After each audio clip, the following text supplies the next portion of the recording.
When Emilione was 24, she was somehow swept into another reality. She opened her eyes and looked around, finding herself in a completely different world. Her clothes had changed, her hair had turned pink, and even her irises were red. Behind her, she saw a group of clergymen kneeling before her. The young man at the head of the group greeted her, calling her a gift from God. It didn't take her long to realize that upon her arrival, she had become the Saintess Emilione. And that was the problem, because no matter how good an actress she was, it was impossible to become a Saintess overnight. She tried her best, and after 6 months of constant trial and error, they finally accepted her as the Saintess. As a result, Emilione got a chance to visit the royal palace. One day, she arrived a little early and decided to take a walk in the garden, only to find 2 people talking. One of them was the Duke's daughter, Ranella Nestro, and standing next to her was the son of some marquis. They were clearly talking about something interesting, as Ranella looked completely captivated. She was gentle and beautiful to everyone, and if this were a novel, the Duke's daughter would definitely be the protagonist. At first, Emilione was jealous because Ranella was always surrounded by a crowd of handsome men. But now, she was rather glad she hadn't fallen for the men who revolved around the Duke's daughter. Everyone adored the girl, and the male lead was especially head over heels for her. A true Saintess had lost her mind over that man and ended up becoming a villain. But right now, Emilione had no time to think about men, as she had a mountain of things to learn.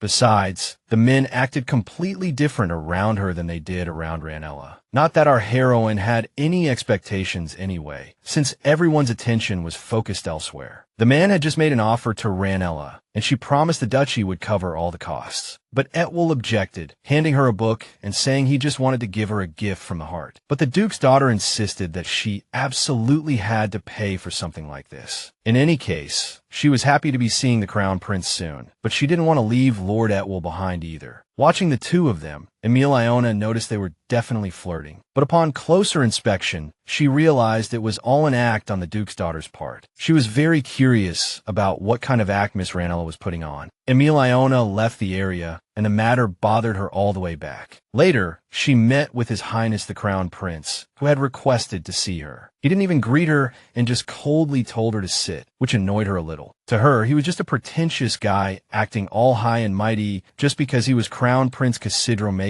the heir to the throne. Even though he was drop-dead gorgeous, she still thought it was a shame he was such a jerk. The prince began to talk about the upcoming royal hunting competition, which would be followed by a banquet. Cassidro wanted her to attend because Ranella wished for her to be there. Understood, but Emilione wanted to hear the real reason from the prince's own mouth. Recently, His Highness had informed the temple that the number of demonic beasts had surged, and this competition would cover a very large area. So, because Ranella was worried about the prince's safety, she wanted the Saintess to stay nearby. From the way he talked about the Duke's daughter, you'd almost think he was hopelessly in love with her. Emilione remembered again that just a moment ago, she had been flirting up a storm with another man. Her smile was lovely, but there was probably some scheme hiding behind it. The prince simply requested that the Saintess respect Miss Nestro's wishes, even though he knew she didn't frequent such places. At that moment, the guy even smiled, which Emilione found super weird. Refusing him could have bad consequences, so she agreed. Then his face became serious again, and he dismissed the Saintess because Ranella was about to arrive. Emilione cursed the Duke's daughter in her mind for ditching one man and immediately running to another. After leaving the Crown Prince, she saw Helios Reeston, an important thinker of the Empire. It had been a long time since they'd seen each other in the corridors, and this was their first time running into each other at the palace. Emilione was happy to see him and learned that it was Miss Nestro who had called him for a meeting. A bit strange, right? The Duke's daughter wanted to see him, so something must be up. It sounded like this was news to Helio as well, as Ranella had only invited him. The guy's reaction was complicated, and the Saintess tried to calm him down. She almost felt a little sorry for the kid, but now Emilione was certain that the sweet young lady persona everyone was in love with was a complete act. She could tell Helio the truth, so he wouldn't get his hopes up for nothing. But more than dealing with a sincere person, the Saintess was more interested in watching Ranella's performance. Later that night, Emilione was exhausted and decided to lie down, but her mind was still racing. I mean, the hunting competition was coming up, and that young Duke's daughter was probably planning something else. Just as Emilione closed her eyes, she felt a strange sensation. She saw a vision of the future, shown to her by the local deity. It was almost time for dinner, and the girl decided to get up, but her body wouldn't obey. But the vision she saw kept bothering her, like watching a twisted nightmare unfold. Her premonition was basically a nightmare. She saw a demonic beast appearing at the competition. Not long ago, something terrible had happened. A demonic beast was discovered in Sartoon County, and fortunately, thanks to the knights, they dealt with it in time by using commoners as bait. This bought them the chance to exterminate the beast, but the people used as bait all died. But what could you expect from the Count? He was just glad the beast was gone and that there were fewer poor folks around. Emilione was disgusted by this world that praised and admired such bastardly deeds. What's more, they had pulled this stunt after a prophecy. The Saintess had told them. That night, the girls saw a second premonition, foretelling the return of the demonic beasts. These beasts were creatures of chaos, super dangerous to humans, but they had one weakness: divine power. That's why the temple was in charge of exterminating them. The problem was there wasn't much intelligence on these monsters, and no one knew how many there would be or what level they were. Ordinary knights could handle the low-level ones, but the others could only be killed by divine power. Emilione considered reporting the beast to cancel the hunting competition, but then they would just use bait again. She didn't want that to happen again, and besides, they probably wouldn't cancel the competition anyway. She had to observe first, and now she was even glad she'd been invited to this event. Just then, the high priest Rinneban returned to her, and she asked him to wait a moment so she could put on some clothes. Then she opened the door, and the high priest, as usual, began the conversation by greeting the Saintess. He had used Emilione's permission to run an errand and had managed to get back in time for dinner. The girl was pleased that this guy was so loyal and suggested they head to the dining room. They walked in silence for a while, but Rinneban kept stealing glances at the Saintess. Noticing him looking at her, the girl asked him what was wrong. The guy got flustered and said everything was fine, but Emilione's curiosity was piqued, and she pressed him about where he had been during the day. After all, he had looked very worried when he'd asked for a moment to go out earlier. So Rinneban confessed that Miss Nestro had summoned him to offer him and to think her a spot in the competition. The Saintess didn't think it was a big deal, although she had been a little worried when she saw the high priest leave in a hurry. He was anxious because Miss Nestro had never approached her before. It seemed Ranella was playing the high priest like a fiddle too. This was getting more and more interesting for the Saintess. She was curious who would be the sole winner to capture Miss Nestro's heart. The next day, while Emilione was in a small meeting, Ranella came to visit. She didn't tell the maid the exact reason, only that she wanted to see the Saintess. Her appearance was completely unexpected, and she hadn't even bothered to give any advance notice. Despite this, Emilione agreed to see her, had her brought to the drawing room, and serve her tea. After a moment, she went to meet the Duke's daughter, who immediately greeted the Saintess. She put on a sad expression and apologized for coming unannounced. Then she confessed that she needed to discuss something very important with the Saintess, and it wasn't about her own life. Therefore, Rinneban, who had come with Emilione, could stay. Ranella said she would actually feel more at ease with the young lord present, as the topic was too heavy for her. The Saintess gave her a knowing look, guessing the young lady was up to something again. Then she agreed to her request, telling her to say what was troubling her so much. Rinneban handed the young lady a handkerchief, and she tearfully confessed that some very bad things had been happening to her recently. The reason was that, just recently, someone had been threatening her life. On the way to Miss Sharon's tea party, she found all her knights collapsed. Emilione found this very strange.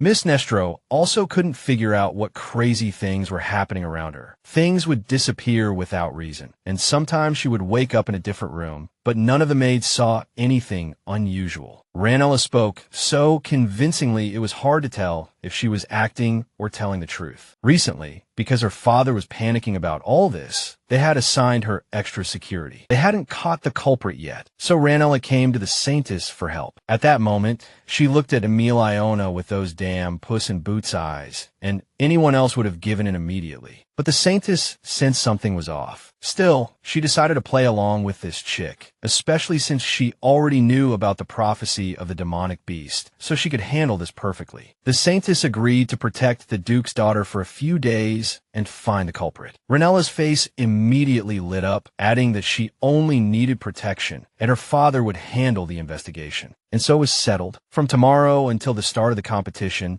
Emilione would take on the case. face. The conversation ended there, and the Saintess had Renaban escort Miss Nestro out. The Duke's daughter walked toward the exit to meet the High Priest. Just then, Emilione caught a glimpse of a wicked smirk flash across that beautiful face. However, she didn't say anything, deciding to see what would happen next. She was even amused by this little acting game she had been dragged into. The next morning, the Saintess arrived at the Duchy, where a clearly excited Ranella immediately greeted her. Following right behind were the Duke and Duchess themselves, who told their daughter to control her excitement and mind her manners. Ranella apologized and then formally greeted the Saintess. Emilione returned the greeting, but she hadn't expected the girl's parents to come out to welcome her. But they had no choice, as the Saintess had come all this way for their daughter. They told her to make herself at home. Ranella could barely contain her joy, grabbing the Saintess's hand and inviting her inside, promising to take good care of her guest. During her stay here, upon entering, accompanied by Ranella and the maids, Emilione quickly looked around. There were paintings and expensive frames on the walls and statues everywhere, just as she had imagined. But something else truly piqued her curiosity. The Duke's daughter today was not the same as yesterday, when she had been full of despair. The Saintess admitted she was worried about it. Ranella explained that she felt much calmer today because her protector was by her side. Emilione returned the same fake, sweet smile. She knew Ranella was acting, but judging from her parents' reactions, there was indeed something to worry about. Perhaps the young Duke's daughter was truly in danger, and she might be seeing it as an opportunity. The Saintess still had time, and she prepared to keep observing to find more clues. Then she was invited to lunch, and she couldn't help but wonder what this beauty was plotting. Meanwhile, the Saintess was a little bored. She wasn't used to seeing Ranella without a crowd of men around her. Suddenly, the Duke's daughter asked the Saintess why she was so active. The atmosphere felt rather unfriendly, and Emilione was in no hurry to answer. Ranella continued to play the part of the naive, innocent young lady, explaining that she was just asking out of curiosity. She pointed out that Emilione was very different from the previous Saintesses, and she wasn't the only one who had noticed. When our heroine first arrived in this world, the treatment of the Saintess was decent enough. But the temple itself, that place was a total dump. Because the people that were born with divine power, they were all ridiculously kind. So they never got ahead, even when people blatantly stole from them. To Emilione, life in the temple was somewhere between the brink of starvation and being dirt poor. Unlike the Saintesses before her, she set about fixing the dam system in the temple. She had explained why in meetings before, but now she told Ranella it was to save the temple. But Ranella didn't understand why the Saintess was still doing it, since the temple situation had improved. She almost thought the Saintess was hiding something. Emilione smiled gently, and then admitted that she had become a little greedy. However, she was quite sure that if she kept this up, things would get even better soon. As she said this, she kept an eye on the young Duke's daughter's reaction and continued speaking, trying to ensure there would be no more similar questions. Just then, the young Duke's daughter's hand twitched slightly, as if something hadn't gone according to plan. The Saintess knew she had been right all along. The hunting competition was about to begin, and the mission to protect Ranella was coming to an end. During her time with the girl, Emilione hadn't seen anything that could pose a threat to her. She didn't know how the Duke's investigation was going, as they hadn't talked about it, but it seemed to be at a standstill. Ranella's reaction was a bit strange, so the Saintess decided she couldn't just let it go. Emilione decided to send a priest to assist with the investigation. Soon, everyone started to buzz as the imperial carriage drove up and Crown Prince Cassidro stepped out. The girls nearly fainted, completely captivated by his good looks. Then, Miss Nestro took the prince's offered arm and began to descend from the carriage. The girls who had been drooling over the prince just a moment ago were shocked that he had appeared with the Duke's daughter. Following the imperial carriage, another one arrived, which Emilione found somewhat familiar. A young man got out, and Miss Nestro immediately locked her eyes on him. She walked straight over to greet him, happy that he could make it to the competition. His name was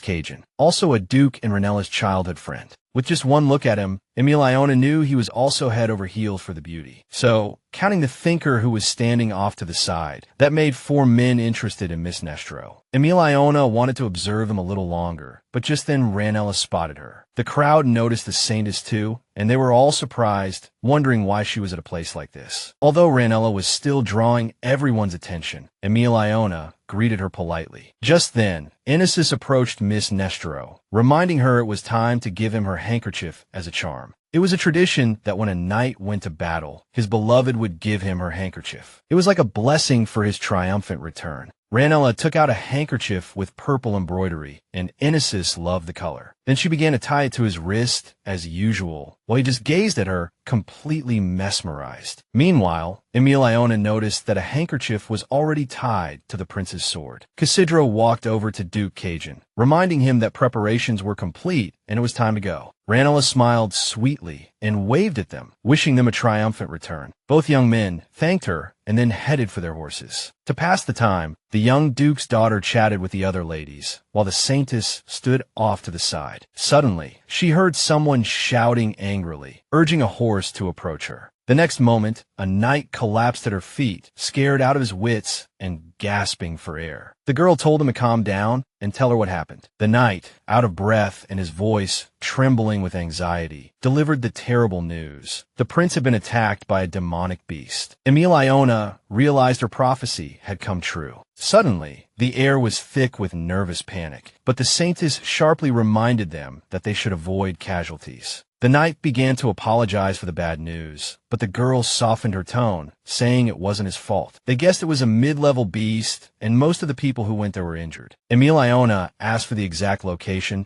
so she could send support. Just then, they saw Miss Nestro dashing towards the forest. While the breathless knight just stared at the running duke's daughter, the Saintess also broke into a run after Ranella, who clearly had her own agenda. It seemed she was counting on the Saintess to cover her back, so she was probably expecting something. Emilione sprinted to the scene and was hit by the foul, bloody smell. Ranella was already clinging to the prince, chattering on about how the Saintess was on her way and they would take care of the beast. Cassidro told the duke's daughter not to worry, and the fact that he could still talk meant the injury wasn't life-threatening. Hearing someone approach, the prince thought it was the beast and instinctively threw a dagger. By sheer luck, the dagger lodged itself in the tree right next to the Saintess's head, merely grazing her cheek. The prince began to realize he'd messed up, and the duke's daughter was clearly at a loss. The cut on the Saintess's face wasn't big, but she definitely felt the pain. Even though it was just a scratch, Ranella began to plead with her to heal his highness. Getting closer, Emilione saw his injuries were much more severe than she'd thought, and was surprised he was even conscious. She placed her hands on him and began to heal him, but the recovery was unusually slow. The beast's poison had entered the wound, and even with divine power, the wound kept reopening. All Emilione could do now was first aid, and they had to wait for the poison to be cleared from his system. She was telling His Highness to go back when a suspicious, rustling sound was heard. The next second, a demonic beast with a long, dangling appendage on its nose and a vertically split mouth appeared behind the clergyman. Emilione's life was in danger, and the prince grabbed his sword to protect her. He told Ranella to step aside, but she told him to stand back because she was going to deal with this beast and save his life. The problem was, this beast was already covered in wounds from its fight with the knights, and because it was tired, it moved more slowly. Green slime oozed from its wounds, the same poisonous blood that had poisoned the prince. Emilione was sure she could handle this beast, and she took off her nail-polished gloves. In our world, such gloves would look a bit strange, but maybe that was the style over there. The beast lunged straight for her, treating her as another snack. She started to dodge, trying to avoid being hit by its tentacles or splashed by its acid, because she couldn't handle that. If this beast cornered her, she would be completely done for. Out of the corner of her eye, she saw what should have been fatal wounds on the beast. The beast was also twitching towards the prince and Ranella, and as it thrashed about, it was the perfect chance to attack. Emilione had only one chance to take this guy down. She focused her divine energy in her hands and fired it at the beast. The next second, it let out a roar, and its corpse slammed heavily onto the ground, splattering her from head to toe in green blood. Looking at the motionless body, His Highness hoped the beast was dead. To make sure, Emilione kicked the corpse, confirming that the beast was indeed finished. The Saintess said the beast could smell blood, and that they were lucky it hadn't been drawn to them. Then she offered a hand covered in green slime to the prince, suggesting they hurry back to camp. Cassidra was a bit confused, somewhat disgusted at the thought of touching what looked like mold. But then Ranella cut in, offering to help His Highness up. The Saintess realized that right after she had saved the prince's life, he was too disgusted to touch her. Suddenly, Cassidra grabbed her hand and pulled himself up. Emilione found it a little strange, but decided to save her sarcastic remarks for later. Shouldn't the prince be wiping Lady Nestor's tears right now? But he just ignored her. Just then, the Saintess remembered there were still people fighting the monster, and she told His Highness they needed to tend to the wounded. Ranella chimed in again, saying the prince needed to be treated first. She clung to him like a leech, glaring at the Saintess as if she were in the way. By the standards of this world, Nestro was right, but the Saintess told them to go back to the camp first, where other priests could help. Cassandra wanted to argue, but Ranella started dragging him away, especially since it was a chance for her to be alone with him. To convince him, the Duchess claimed she would be in great pain if he fell ill. She was exploiting the fact that he hated to see her suffer, and only the Saintess realized it was all an act. But she had more important things to do at the moment, so she once again asked the two of them to return to the camp. The prince decided to heed her request, but on his way out, he kept looking back at her. As for Emilione, she turned away, not wanting to watch the farce, and she also wanted to look around. Because she had brought a large group of priests, the situation was under control. Thankfully, no one had died. Now we just need to heal the prince. When she returned, she saw Duke Cashion yelling at Ranella for the mess she had caused. The Duchess looked furious, screaming back that he had no right to scold her. Emilione watched it all, unable to understand how things had turned out this way. A little earlier, Emilione had gone to the prince and explained that this was all she could do for now. There was still a bit of poison left in his system, so he would feel some pain, but it would pass. She couldn't completely remove all the poison right now. It would consume too much of her energy. So the Saintess did her best to at least keep the prince from passing out from the pain. She also suggested he visit the temple from time to time, which would greatly speed up his recovery. His Highness thought for a moment and realized the imperial family would now owe the temple a favor. So he actually agreed to Emilione's proposal, and honestly, she was a bit surprised. Then she requested that Lady Nestor take care of His Highness. He would need someone to look after him at the temple, and Ranella was the perfect candidate. The young Duchess had been practically waiting for this opportunity, and she couldn't stop smiling as she seized it. Then she began to gush to the prince, saying he would recover quickly under her care and promising to stay by his side so he wouldn't be bored. It was obvious that Ranella wanted to solidify her relationship with His Highness, as he was going to be the emperor. But if she married Cassandra, she would have to say goodbye to the harem she currently had. Just as Emilione was pondering the young Duchess, an extremely panicked Anasys rushed into the tent and started yelling at the top of his lungs about what Ranella had done. He just said that she had run into the forest alone, and he was worried something might have happened to her. She snapped back that she couldn't just stand by while the prince was in such a bad state. Besides, she was sure the Saintess would follow right after her. Emilione really didn't want to get involved in this drama, and told everyone to calm down because the prince needed a rest. Duke Cashion realized he had messed up and immediately apologized to His Highness. But on the other hand, Ranella wasn't to be blamed either, since she had rushed over to help the future emperor. And the fact that Cashion was so angry just showed how much he worried about the young Duchess. Though looking at Anasys and Helios now, you could tell they were jealous of her. The tense atmosphere was broken by an announcement that His Highness's guards had arrived. Emilione prepared to leave, leaving Ranella to look after the prince. But she pleaded to go back with the Saintess and thanked us again for saving His Highness. Now the Saintess was confused, not understanding why the woman didn't want to be left alone. With him, she looked at Cassandra, waiting for him to make the final decision. He told Emilione to do as Lady Nestor asked, which made the Duchess very happy. On the way, Ranella kept thanking the Saintess and feigning concern over the energy she had consumed. She even admitted that Anasys was right and that she shouldn't have risked her life by going into the forest alone. But she had complete faith that the Saintess would appear like a miracle at the crucial moment, and she did. Emilione was tired of this and explained that she was just doing her duty. But she chattered on, promising to give the Saintess anything she wanted as a token of her gratitude. The Duchess's performance was seamless, and if she had just arrived in the Duchy, she might not have noticed the hostility. But now she realized that almost everything the lady said was an outright lie. Ranella started to worry that they would cancel the banquet, but she also knew it would be inappropriate to celebrate now. On the other hand, she had a lot on her plate, and her brother was arriving soon. Lady Nestor's brother was the heir to the duchy, and all Emilione knew was that he was studying abroad. Ranella also promised to invite the Saintess after her brother returned from his studies. They were planning a family gathering, which should make her completely forget about the canceled banquet. The Saintess might actually go, since the banquet was canceled and she was now free. And Duke Anasses was said to be attending, but she wasn't sure if he would still come after that awkward conversation in the tent. Still, considering his feelings for the Duchess, he would probably show up to make amends. After that, Emilione accepted the invitation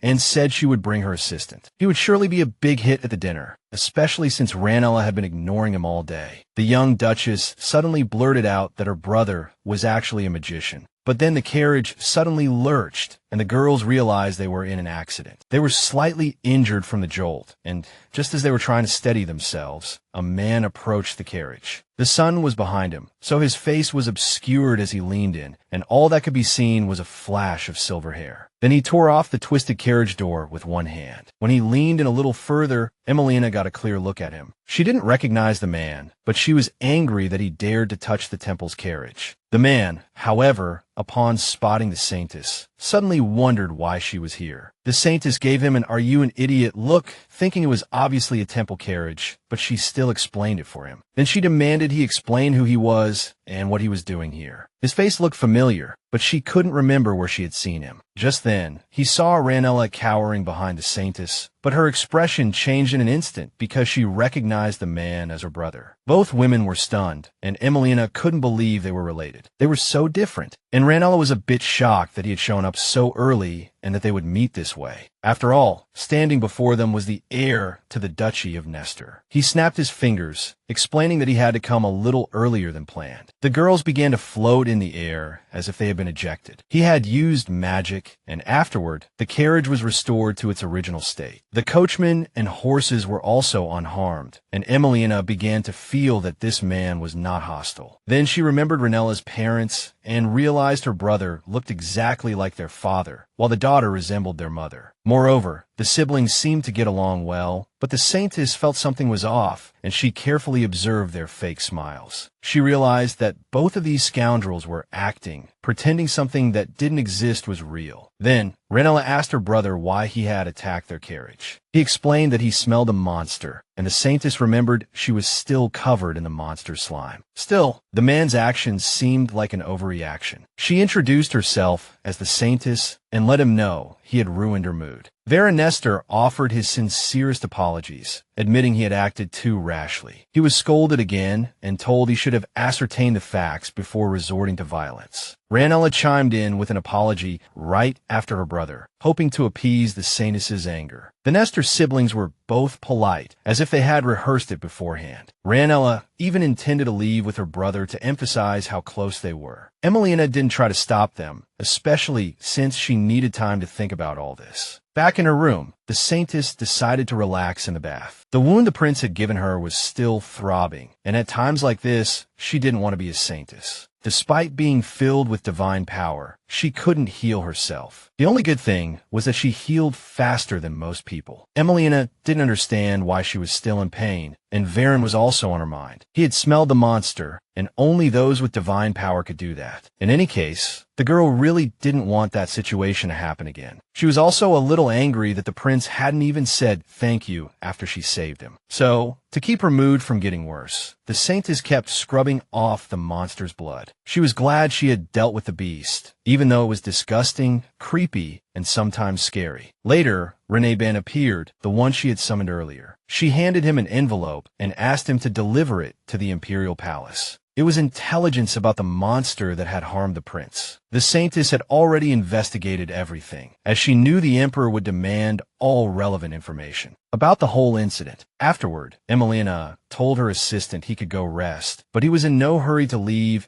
and reported that another letter had arrived for her from the palace. The letter said that instead of canceling the banquet, they were holding a celebratory party for the Saintess to thank her for saving the Crown Prince. And the Crown Prince himself might not attend as he was still ill. The girl paused, and the priest thought she didn't want to participate, but she suddenly agreed and asked him to inform the palace of her decision. The party was being held at the Imperial Palace, and if Lady Nestro attended, she would probably bring her entire harem. For Emilione, this was an opportunity to have some fun, so she wasn't going to miss it. A little while later, the temple's housekeeper, Juan, came to the Saintess to remind her it was time to get ready. The girl was a little surprised by the rush, as the event didn't start until evening. But Juan protested that the Saintess still needed to bathe, do her makeup, and choose a dress. Then she started pushing Emilione towards the bathroom, gently of course, but still hoping she would listen. The girl could feel that the woman meant no harm, but there was definitely something different about her. At first, she would even avoid looking at the Saintess. But now she was acting like a normal nanny, which showed that Emilione had become a true member of the temple. A while later, Ranella was waiting for the Saintess as they were going to the palace together. He knew the preparations would take some time, but it felt like it was dragging on for too long. Just as he was looking out the window to pass the time, he heard her voice behind him. Turning around, Ranella saw Emilione standing there,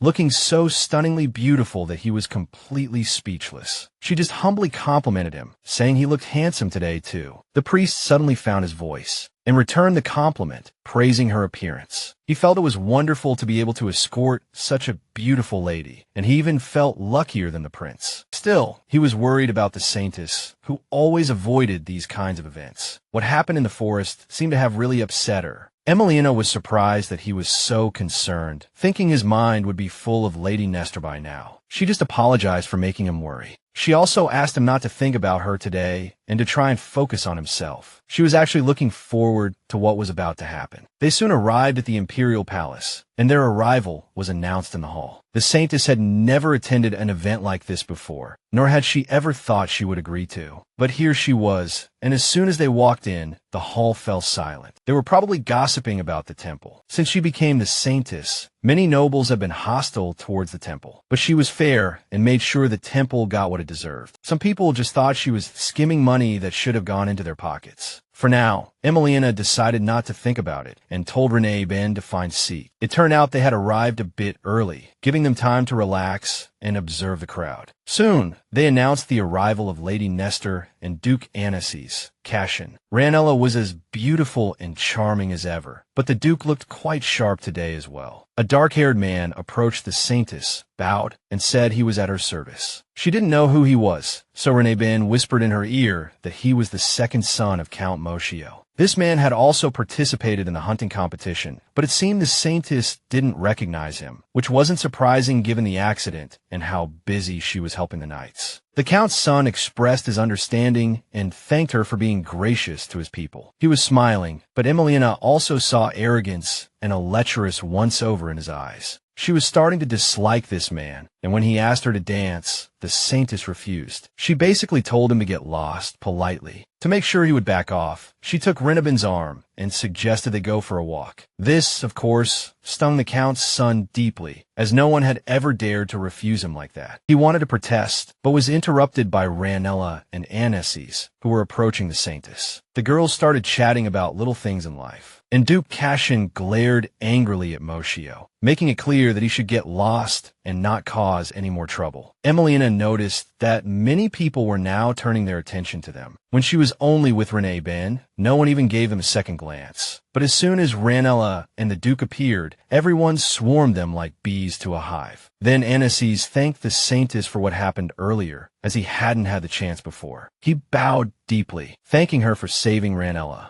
His actions suggested he held no hostility towards the temple, or he was just very good at hiding it. Still, Emilione noticed that for some reason, the man looked at her as if she were an enemy. But maybe she was overthinking it, and the young Duchess captured his attention again. As Ranella chattered away, the Saintess heard a strange sound. She had a bad feeling, but couldn't figure out why the atmosphere had changed. Then, the expensive crystal chandelier hanging from the ceiling began to shake, and some of the candles even went out. All signs pointed to the fact that the chandelier was about to fall from its fixture, and you guessed it, it did. Duke Cashion barely managed to shield Lady Nestro before the massive fixture crashed down. Ranella wanted to push the Saintess out of the way so she wouldn't get hurt, but she stopped him, focusing her attention on the young Duchess instead. But the chandelier was already crashing towards the floor, and Emilione herself barely jumped away to avoid being crushed by the weight of iron and glass. A shard did pierce her arm, but she quickly pulled it out, not wanting to worry the panicked Ranella and try to reassure him that she was barely hurt. Suddenly, she felt a strange sensation, and the next moment, a wave of nausea rose in her throat, but she still had her assistant check the chandelier. She wanted to know if there was something fishy about what happened and wouldn't let Ranella check her wound. The Saintess's request was a command to the priest, and he couldn't disobey. Meanwhile, panic erupted among the guests when they saw that some people were injured. I mean, it was obvious, with shards flying everywhere and the chandelier hanging over a crowd of people. Helios stood nearby, staring in horror at a scratch on the back of his hand. Even though he was more scared than hurt, the Saintess went over to him to treat his wound. She placed her palm on it, channeling a bit of divine power into the scratch, and his skin became whole again, as if it had never been scratched at all. Seeing this miracle, others began to ask the Saintess for help. Fortunately, none of them were seriously injured. Emilione decided to give them similar treatment and told them to calm down. Until now, she had stood before the crowd and healed everyone at once. The wounds on their hands vanished in an instant, and the guests were especially thrilled because not even a scar remained. After dealing with the crowd, Emilione turned to check if the Duke and Ranella were okay. Although they were at a safe distance from the start, it was still necessary to confirm. Just then, Ranella approached the Saintess and reported that there was a strange mark on the broken chain, as if it had been deliberately cut. He couldn't find the tool that made the mark and suspected magic was involved. What's more, monster poison was found on many of the chandelier's crystals. Now Emilione understood why she had felt dizzy and nauseous. That's how monster poison affected her. Still, it seemed strange, because when she was healing the others, she hadn't detected any signs of poison on them. Meanwhile, the people were cheering, ecstatic that the Saintess had healed them. She told everyone to shut up and claimed the chandelier had almost hit her. She was outright implying that someone had done it deliberately out of hatred for the temple. So she announced that the temple would officially halt all monster subjugations, which meant we would have to deal with these monsters head-on. The people were angry, as some monsters were very powerful, the kind that only priests could handle. Marquis Mitra approached Emilione and asked her to calm down. He was the highest-ranking noble in the empire, and the whole idea of monster subjugation was his. Now he was saying the Saintess was just scared by the chandelier, and that we must remain calm. He reminded her that monster subjugation was the temple's main duty, but she wasn't buying it. She told him very clearly that as the Saintess, she called the shots here. She was the one who listened to the divine oracle and brought prosperity and peace to the empire, and she was closing the coffers for the people. The nobles began to panic, not understanding what this meant. The Saintess explained that God would punish them for treating her this way, and she didn't want that. Emilione decided to punish these little people herself by cutting off the support they received from the temple, saying it was better than being punished by the heavens. The Marquis disagreed and declared that in that case, the temple would have no reason to exist. But the Saintess clarified that it was only a temporary suspension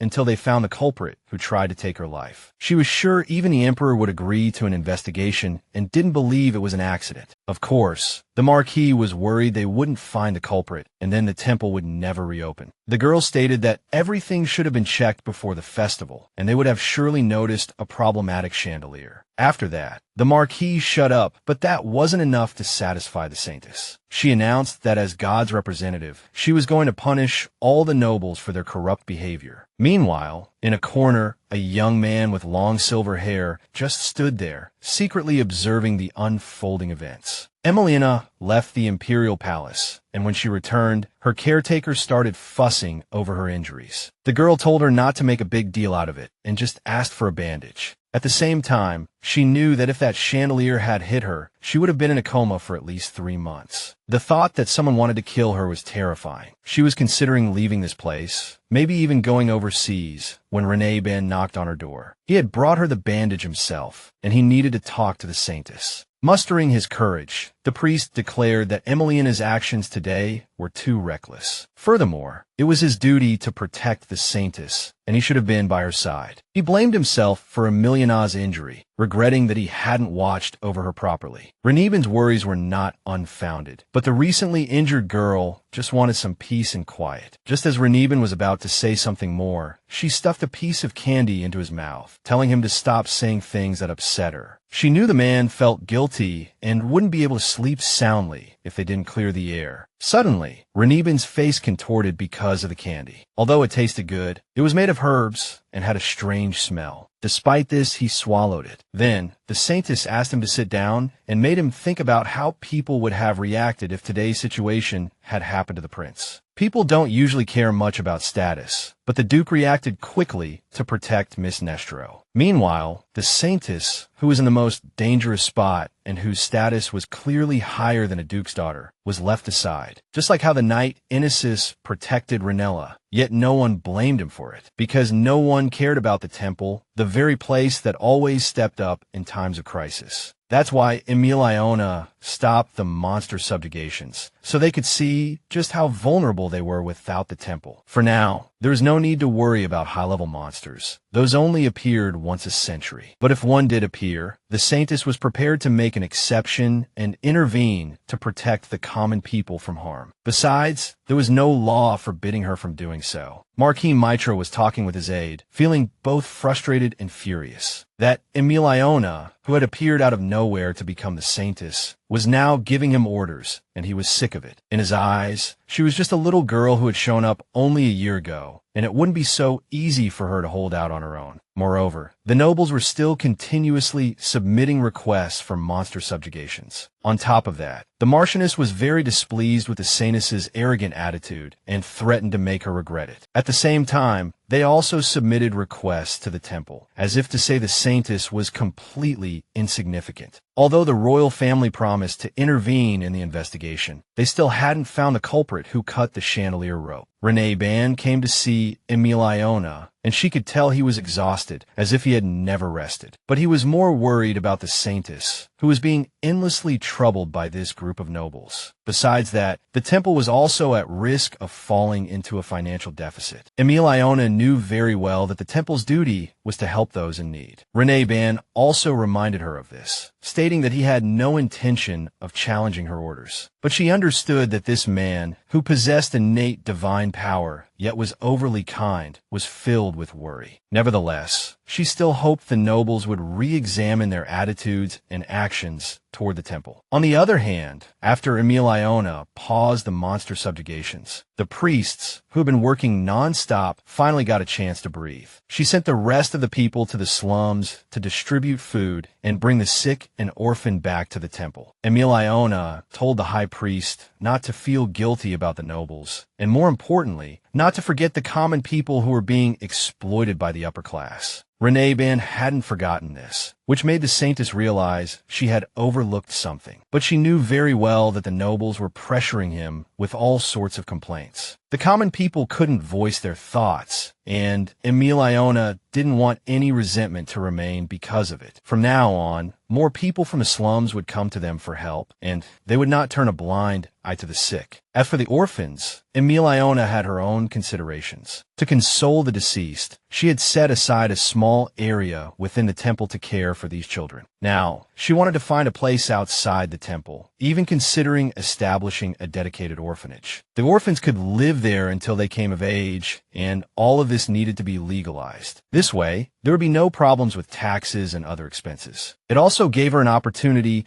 to reevaluate the entire empire's tax system. Although she suspected the emperor would not agree, Emilione decided to give it a try. The girl thought to herself that this must be the main mission given to her by the god who sent her to this world. At first, Reneben's reaction to her intentions struck her as a bit odd, but then he announced that he would work even harder from now on and promised to give it his all. The high priest's spirits were high, and the Saintess was pleased with his dedication. Afterwards, she went to the library, where she read until late at night. Of all the places in the temple, she liked the library the most because it housed a massive collection of romance novels. The person who maintained this place probably had similar tastes to Emilione, which made her happy. She pulled out a book titled A Monster's Love, whose title seemed very appealing. It was indeed a bit strange for a book with such a title to be in the temple, but that didn't stop her from starting to read. The story began long, long ago, with a monster born in a forest. He observed humans, thought about them, and studied their food and clothing. Finally, one day, he possessed the body of a beautiful young girl. He came to a village, but adapting to a human body was very difficult, and he carelessly fell flat on his face. Just then, a man appeared from nowhere and helped her up. Instantly, the two fell in love. But as fate would have it, the man was a priest, and her life could be in danger at any moment. Eventually, the temple discovered the true identity of the priest's beloved and ordered him to kill her with his own hands. But he couldn't bear to watch his lover die. So, he decided to elope with her, but they ultimately couldn't escape the temple's pursuit. The priest, expelled from the temple, died trying to save the monster girl, finally collapsing in her arms. The girl was heartbroken that she was a monster and not a human, and the story thus ended in tragedy. This greatly shocked Emilione, so monsters could also think and love. Perhaps the temple's judgment of such beings was correct, to prevent them from harming humans. The Saintess put down the book and walked over to Ranella.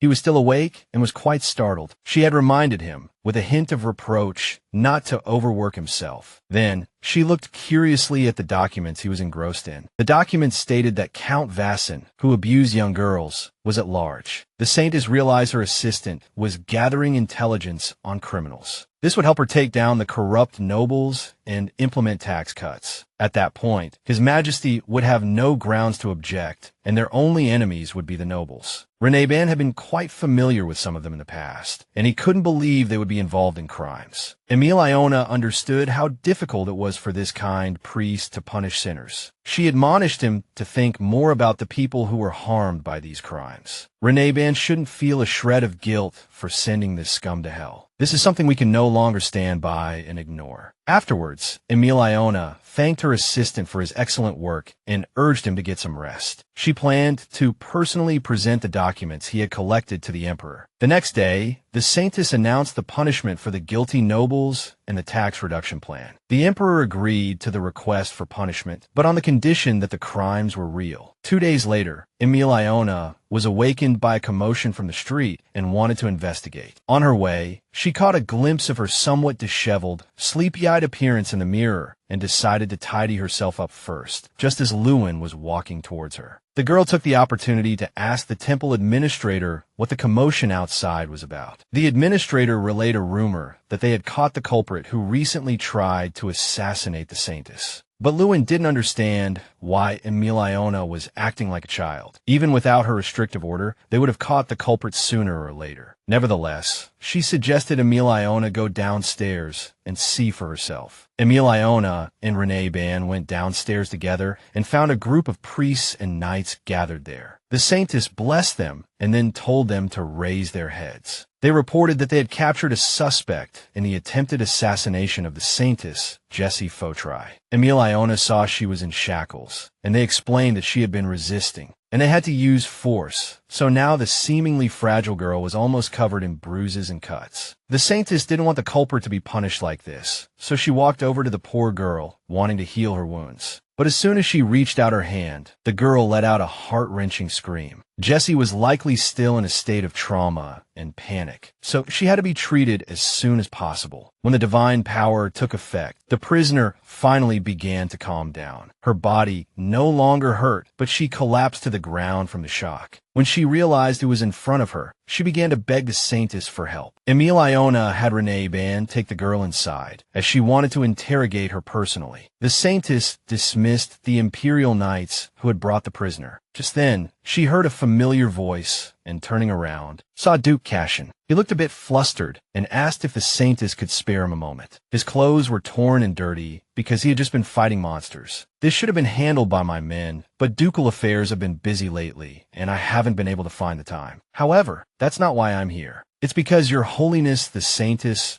personally requested the Emperor to make the nobles pay for their crimes. The girl noted that the Duke was quite well informed. It turned out his own father was also guilty, and he was ashamed for not having noticed it after inheriting the title. The former Duke had secretly abused his power, but it was nothing compared to the crimes of other nobles. That Cashion considered abuse of power a sin surprised Emilione a little, and he was here now to thank her for exposing the former Duke's misdeeds. He had thought his father was a good man, but he believed that any crime should be punished. Now, Emilione was sure that Enisis was not a bad person. Besides, after he took over, the duchy had indeed begun to flourish. She told him he didn't need to apologize for his father's crimes, as it wasn't his fault, but Cashion insisted. He also apologized for letting the Saintess get hurt on that terrible day. The implication was that he had immediately rushed to protect Miss Nestro instead of saving the Saintess. As a knight who had failed to protect the master of the temple, he felt he should be punished as well. Strictly speaking, he was indeed at fault, but Emilione had no intention of punishing him. Moreover, despite his title, he had come in person and was genuinely repentant. So the Saintess decided to just give him a warning and wanted to ensure that if a similar situation occurred again, he would protect her. The Duke suddenly fell silent, making the Saintess think his apology wasn't sincere. Just then, he swore on the honor of the Cashion family that he did feel guilty toward her. But he couldn't be sure if he would make the same choice if it happened again. The woman smiled slyly. Then she admitted that while what he did was strictly wrong, she wasn't going to punish him. She completely understood that he just wanted to protect someone he cared about more. She didn't want to keep harping on it, lest she seem like a nag. Emilione knew that feelings didn't always lead people down a rational path. Since Duke Cashion had come to apologize in person, the Saintess was willing to let bygones be bygones. But there was one question that had been bothering her, one she couldn't let go of. Emilione was curious about what exactly he saw in Miss Nestro, and this was her chance to hear the answer directly from the man himself. The Duke paused for a moment, as if recalling something, but then he became flustered, as if he had never realized before that he liked the young lady. It looked as if the Saintess was interrogating him about why he had fallen in love. But from his reaction, the man truly didn't know, which took her by surprise. All he could say was that he just liked Ranella as a person, plain and simple. After that, they said their goodbyes, and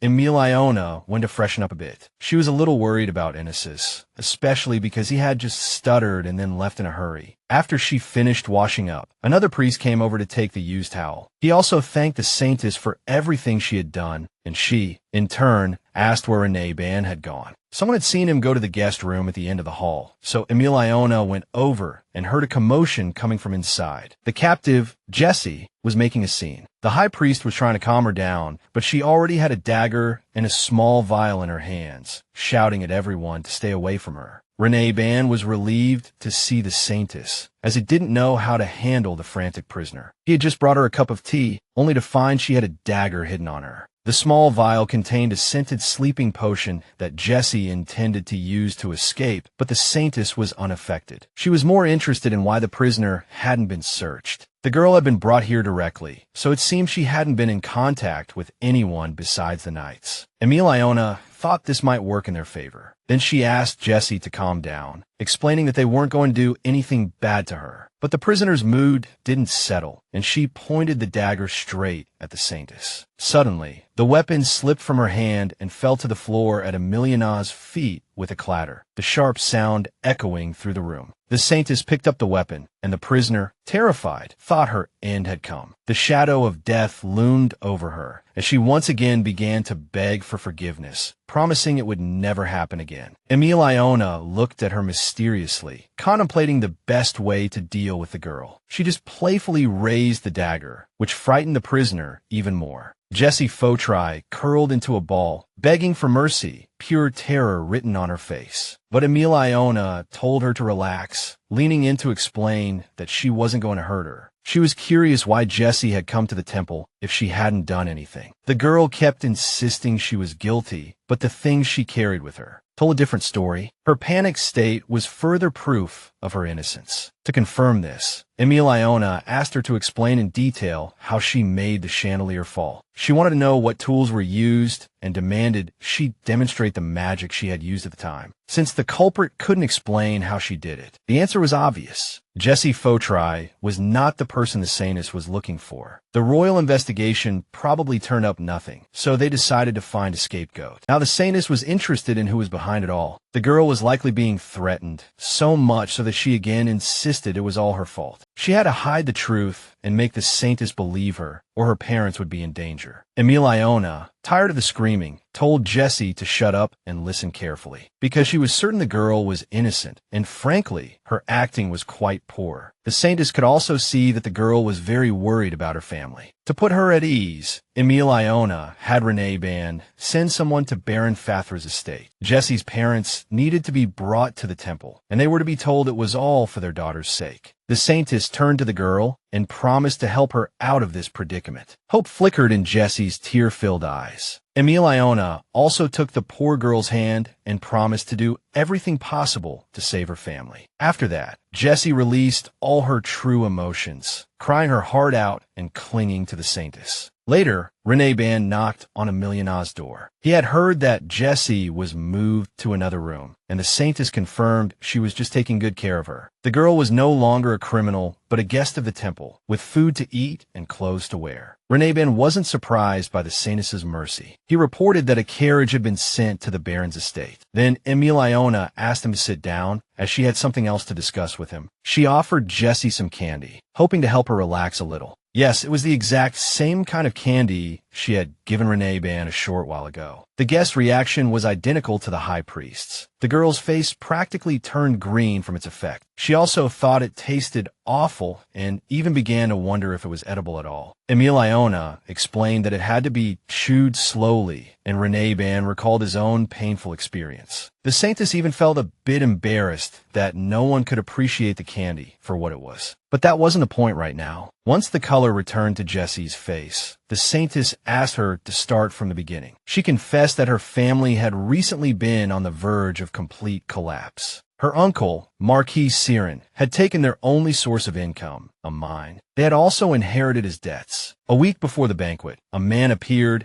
and offered cash in exchange for a favor. He said a chandelier would fall, and a few days later, Jessie would have to come forward and take the blame for it. He also threatened that if anything went wrong, her family would be in grave danger. Jessie knew nothing about this strange man, so Ranella began asking about any details she could remember. The only thing the girl noticed was a mark on his wrist when he took out the money pouch. It was two snakes biting the wings of an eagle. The priests recognized it as an anti-divine cult. They were a group of dark mages who committed atrocities in secret and did not recognize the temple. Since they always operated in the shadows, there was almost no intelligence on them. Emilione suggested that Jessie stay at the temple for the time being, as the whole affair involved cultists. She couldn't fully guarantee comfort, as Jessie had come as a criminal and would receive many cold stares. But for Jessie, compared to what she had already been through, this was not so scary. She then thanked them for giving her a chance and promised to be on the Saintess's side no matter what. She also asked them not to address her by her title and promised to help in any way she could. Emilione agreed. Suddenly, Ranella spoke up, also requesting that they drop the formalities between them and just be casual. This was what he truly wanted.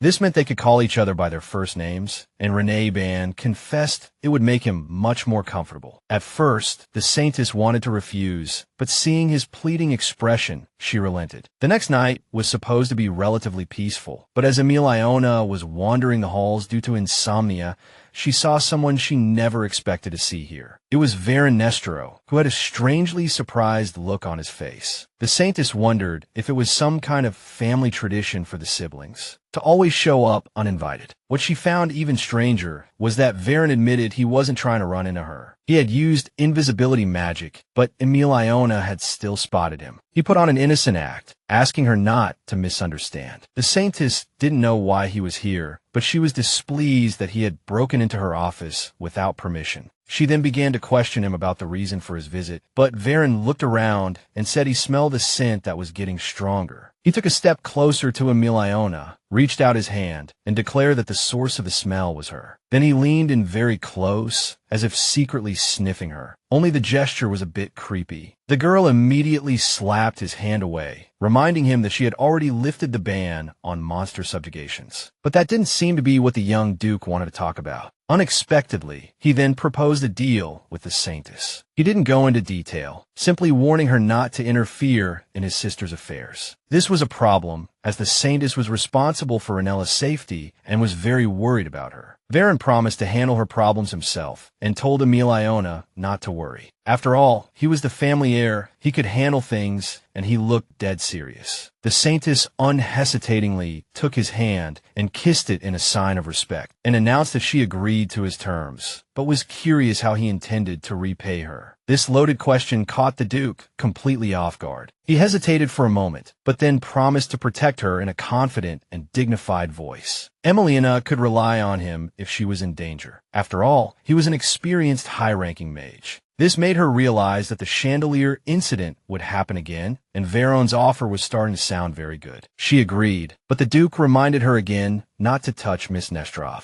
As long as there was no physical contact, they could be together without any problem. Varon also told her to contact him if she needed any help, which he was very much looking forward to. The next morning, Emilione overslept, and Jessie and Renaban came to wake her up. Because of the late-night visitor, she hadn't slept well and could barely open her eyes. Nevertheless, she had to get up, so she forced herself to roll out of bed. Seeing her state, Jessie handed her some ice water, which refreshed the Saintess. Then, Renaban wrapped her in a shawl that smelled of Tito, a scent Emilione loved. She was very touched that the priest had remembered such a small detail and had specially sprayed the shawl with perfume. To protect these kind people, the Saintess had to win no matter what. Today was an important day. There was a meeting in a huge hall, and Marquis Mitra was also in attendance. He was furious because the Saintess had not only threatened him at the last banquet and stripped a group of nobles of their titles, but now she was starting to play some kind of game with them. The Marquis felt humiliated, but he was determined to continue fighting her. Soon, Emilione herself arrived and sat down on a carved chair. The chair was like a throne. Her seat was on a small dais, surrounded by a small railing. The Marquis sat in the front row, his heart burning with rage at the thought of having to bow and scrape before this woman. Although he wanted to cause a scene, he knew he had to remain calm. He was sure this would be the last time she looked at him with that contemptuous gaze, and at the same time, he greeted her politely. He schemed on how to get rid of her as quickly as possible, seeing her as a threat to the Empire's stability. Therefore, he had obtained a potent poison, strong enough to take down a Saintess. The temple would unwittingly lose their precious Saintess, and the Marquis would be able to keep his fortune. Just then, a drink containing the poison was brought before Emilione. The Saintess took the first sip, after which Mitra waited for her to drop dead. Suddenly, Emilione looked surprised, but her voice still sounded strong. This made the Marquis nervous, especially since she was staring intently at him. Then, she wiped the last drop of liquid from her lips and announced that she had detected poison in the drink. The hall immediately erupted into chaos. It was the high priest who had served her the drink, and people couldn't believe he would do such a thing. Renaban immediately turned pale with fright, anxiously insisting he had nothing to do with it. But the Saintess had no intention of accusing him, and just told him to calm down. Emilione realized that among those present, someone still wanted her dead. People began to exchange glances, and the Marquis couldn't understand why the Saintess would suspect her guests, especially since everyone present was in the holy temple and the tea was prepared by the priests. The other guests also chimed in, saying that only the priest had access to the drink, so it must have been one of them. The tea itself was made from the leaves of a plant. That plant grew in the garden. It was possible the poison was mixed into the tea during the brewing process, but the Saintess didn't think it was a priest or a servant, although someone could have been bribed like Jessie. Helios suddenly stepped forward and told everyone to calm down. The priority was to confirm that Emilione was all right. She herself confirmed that she was fine, especially since she recovered quickly. They decided to continue the meeting, especially since they needed to find the culprit hiding among the guests. The Marquis was the first to object, doubting that anyone among the nobility would try to kill the Saintess. He didn't understand where this thinker's confidence came from, as no one had even gotten close to her. Helios had never heard anyone in the temple complain about the Saintess, so the culprit must be among the guests. He didn't believe it could be the work of a priest, and if someone had administered the poison without getting near the tea, then everyone present was automatically a suspect. The Marquis glared at Helios as if he wanted to strangle him with his own tongue, but he wasn't going to name names, especially when the Saintess had the final say. Emilione noticed a strange expression on Marquis Mitra's face, as if he knew something about what was happening, but she continued the meeting, stating that she would not back down. She demanded a tax cut and promised to build shelters in every region soon. Then she asked if anyone objected, and the Marquis was the first to stand up and speak. Suddenly, the entire building began to shake, and everyone was terrified. It felt like an earthquake, and Rinneban told everyone to look outside. The girl ran to the window and saw what she had expected. There were signs of monsters appearing in the courtyard. Since they were on holy ground, the panic was even more severe. The Saintess told everyone to calm down. Rinneban made a quick estimate and reported that there were about 10 monsters. Approximately. Emilione told him and the other priests to go outside the temple to help evacuate the people, even though the high priest wanted to stay by the Saintess's side to protect her. She explained that if the monsters broke in, the situation would become even worse. Saving the people was the top priority. Although Rinneban disagreed, he obeyed her command. But then the Marquis interjected again, his voice sounding furious. He demanded that the Saintess stop standing there like a statue and go deal with the damn monsters. Moreover, he wasn't asking for her help. He was reminding her that slaying monsters was her damn job. People began to beg her to destroy the monsters, as no one else could. But Emilione turned to Jessie and asked her to name the mages and knights among the guests. Then she demanded silence in the hall and asked those whose names were called to step forward. Many of the priests were now absent, so the temple didn't have enough people to deal with the monsters. Therefore, the help of those who could use force was needed. A wave of panic once again swept through the guests. They were terrified, knowing they could die here, especially since the monsters were huge and could swallow a person whole. Emilione saw that everyone was terrified, but they had no choice right now. Then, in a voice that was both commanding and reassuring, the Saintess asked everyone to cast aside their fear and unite. Cashion speculated that these were high-level monsters, and they could only distract them and land a few attacks. For the Saintess, that was enough. She would take care of eliminating them herself. The Duke agreed, then turned to the others, telling them not to stand there like logs and to start moving. He sent the knights forward first, with the mages following, and reminded everyone to obey the Saintess's orders. Swallowing their fear, they agreed to fight the monsters. The Saintess appreciated how smoothly he had brought the crowd under control and thanked him. He simply apologized for intervening without permission, while doubting how much a group this small could accomplish. But Emilione assured him that she would protect every single one of them and get them home safely. Inesis himself knew he shouldn't worry with the Saintess present, but something fell off. Soon, the battle with the monsters began, with the mages attacking with specialized spells. When a monster was hit by the energy, the knights would move in to finish it off with their weapons. After each attack, they had to fall back to avoid the monster's counterattack. Duke Cashion was also fighting among them, and informed the Saintess when it was her time to attack the monsters. The girl went into a veritable frenzy, all while wondering if word had reached the Imperial Palace. If it had, they would surely send reinforcements. Once they arrived, we could begin the evacuation. And with reinforcements, we could eliminate these monsters much faster. Emilione's gaze locked onto a monster that looked particularly twisted and bizarre. The giant purple mass looked like a huge pile of dung, covered in spikes and blisters, like a severe allergic reaction. But that thing was already done for. The other monsters, the ones we hadn't gotten to yet, began to ram their bodies against the temple walls. The walls began to crumble, as if the things were deliberately trying to destroy the entire place. One monster broke through, landing right in the middle of the town like a giant, disgusting ball of snot. Everyone was terrified. Rinneban, who was in charge of the evacuation, was yelling at everyone to fucking calm down. Emilione was terrified too. First, she had to deal with the monster that had broken in. Then, when she saw a terrified child running in the street, she completely panicked. The poor child tripped and skidded across the ground. He was terrified, and to prevent the monster from getting him, the Saintess rushed over to try and get the child to safety. Meanwhile, Marquis Mitra was being chased by a monster. The nobleman was scared out of his wits. He didn't want to die like this, and especially not so soon. Just then, he spotted a child sitting on the ground, wailing. Without a second thought, the Marquis grabbed him by the scruff of his neck, clearly intending to use him as bait. Emilione understood exactly what the man was trying to do, and she was furious. The Marquis actually threw the child at the monster so he could escape while it was feeding. The Saintess took a running start and leaped high into the air, grabbing the child just before she became the monster's meal. Then,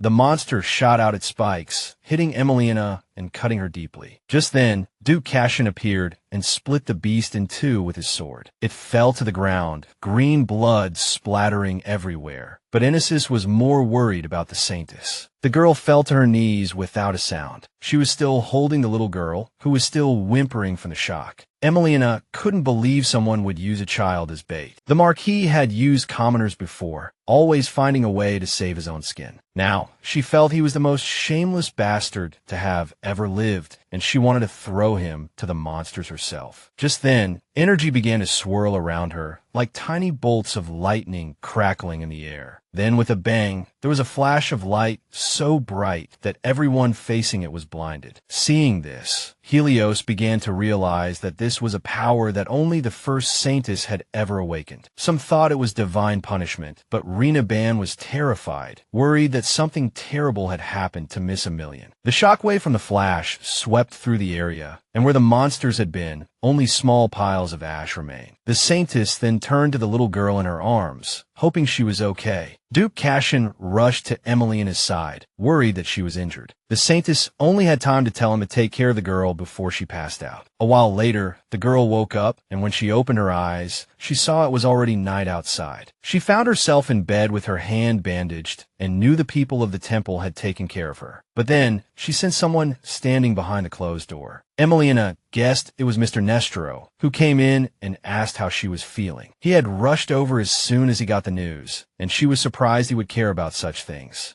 Varen simply explained that if she had contacted him as promised, he could have arrived sooner. The Saintess remembered him saying the scent was getting stronger, as if he could sense the monsters were coming. Then again, he could have been behind the whole thing, but someone like that probably wouldn't show up to help. So the girl promised to contact him next time she needed to. The Duke then boasted that he had used his magic to repair everything that had been destroyed. The priest had checked everything, and no trace of the monsters was left. Varen guessed that the Saintess had used divine punishment, because the monsters didn't even leave corpses behind. They were all burned to a crisp. Emilione realized it had happened in her all-consuming rage, which had erupted into divine power. After thanking the Duke for his help, she decided to get the details from the priest later. She also learned that Miss Ranella had come by, but was sent away by Rena Ban, who said the Saintess was extremely tired and needed to rest. Emilione found this amusing, as Rena Ban was quite infatuated with Miss Nestro. It also made her wonder what Ranella had been up to lately, though she probably guessed the Crown Prince would be here. When Varen asked if she also liked his sister, the Saintess got a little flustered, explaining vaguely that many people liked the young lady. I mean, everyone finds Miss Ranella sweet and kind, and she's also very beautiful. As Emilione explained, Varen stared at her, as if analyzing her every micro-expression. She kept smiling and saying that Miss Nestro was one of a kind, and there was no one else like her in the entire empire. After that, the Duke decided to leave the Saintess, saying his parents would be worried. It sounded a bit strange considering he was a grown man, and his excuse for returning to the estate so late so as not to disturb his parents sounded even stranger. The Saintess thought he was really considerate of his parents, especially compared to his sister. From the moment they met, Emilione had found him to be an enigmatic person. After some time, the Saintess got what she wanted. She hadn't even expected things to be resolved so quickly. Even a Marquis who had openly expressed his discontent ended up agreeing to her proposal. Apparently, everyone was mesmerized, and Helios was thrilled. He had witnessed with his own eyes a Saintess using divine punishment. Ancient records said that divine punishment helped to eliminate targets quickly. The Thinker didn't know the details, but only the first Saintess could wield that kind of power. Now, Emilione understood that everyone had tucked their tails between their legs because they were afraid of her power. she noticed that Helios seemed to have more to say, and he confessed that he had investigated the Chandelier Incident. He was told that traces of poison were found on the fragments, and he recognized it immediately. It prevents the symptoms of poisoning from appearing, and the poison is unique. This poison attracts nearby divine power and reacts with it. Furthermore, magic was used in its creation, so the state of the substance usually doesn't matter. It just needs the right conditions. And this poison can spread even in liquid form. Once in the danger zone, anyone with divine power is immediately affected. However, Rinneban showed no signs of poisoning, and his recovery was much slower. The problem was, Miss Emilione's power was on a completely different level compared to the High Priest's. So the poison only truly worked on her, and likely for some twisted, personal reasons. Now, the Saintess was even more determined to get to the bottom of it. The fact that Helios told her this himself meant that the same poison was used at yesterday's meeting. So there was no need to put the poison in the cup at all. They just had to wait for her to start drinking. Then the culprit could confidently claim that the drink was poisoned. Helios thought so too, and now they had to find a bottle so the Saintess would have proof. They didn't get a chance to search anything yesterday because of the chaos caused by the monsters, so the culprit had likely already destroyed the evidence. But Rinneban wasn't giving up and decided to search the area. Their conversation was interrupted by the girl they had saved, who walked into the room. Emilione recognized her immediately, even though she had been cleaned up and was wearing a pretty dress. The girl was very excited to see the Saintess again, but Jessie quieted her, saying it was rude to shout like that. She then apologized to the Saintess, explaining that she had brought the child because she was throwing a tantrum. It turned out the little girl had something she wanted to give to Miss Emilione. She had found it yesterday, and it seemed very important to her, so she brought it with her. She then produced an empty bottle, and everyone realized it was the very bottle they had been looking for. This was the conclusive evidence, and Marquis Mitro was sentenced to death. The imperial court traced the bottle to him and found him guilty of attempting to murder the Saintess. They also blamed him for the Chandelier Incident, though he denied it. The Emperor wouldn't listen. He just wanted to get it over with. The Marquis got what he deserved. It was just his bad luck. As a final warning, someone told the Saintess to be careful, or the Empire would fall into chaos. To Emilione, it sounded like a blatant threat. Immediately after, his head was chopped off, just as the verdict said. Emilione hoped nothing similar would happen again anytime soon, but she decided to start training her body. She had divine power now, but divine punishment consumed a lot of physical strength. The reason she fainted this time wasn't due to blood loss, but because she had used up all her energy. If she could hone her fighting skills and swordsmanship, she could more easily resist the anti-divine cult. Emilione hired a skilled knight as her teacher who noticed her talent. In the next lesson, he promised to teach her how to regulate her breathing. The dog, which was several times her size, was trying to make friends with the little girl. Her name was Chun-Ina, and she was currently living in the temple because they hadn't found her family yet. But she adapted to the new place quickly, something most adults couldn't do. It was this little one who had brought the dog in. It was just standing at the temple entrance, so she decided to let it in. She loved its fur, but didn't think for a moment that it might have an owner. Since no one was around, Chun-Ina thought it was lonely, just like her. She was also worried the Saintess would be angry, but the Saintess was just concerned about whether the dog would bite. Emilione noticed the girl was a bit dirty and asked someone to call Jessie to change the little one's clothes. She even wondered why Chun-Ina was alone. It turned out everyone was busy decorating the garden. Everyone was preparing for the goddess festival, and Emilione suggested Chun-Ina go play with her friends. At this, the girl lowered her head. She looked embarrassed, which indicated that the other children were bullying her, and the Saintess felt sorry for her. But then, a dog started circling him, suggesting it would be happy to play with the girl itself. Emilione noticed the animal was very considerate. When she petted it, it rolled over, wanting her to rub its belly too. But Chun-Ina decided to do it herself. She loved watching the dog wag its paws and tail in pleasure. Then the girl asked Miss Emilione to scratch its belly too. She hesitated for a moment,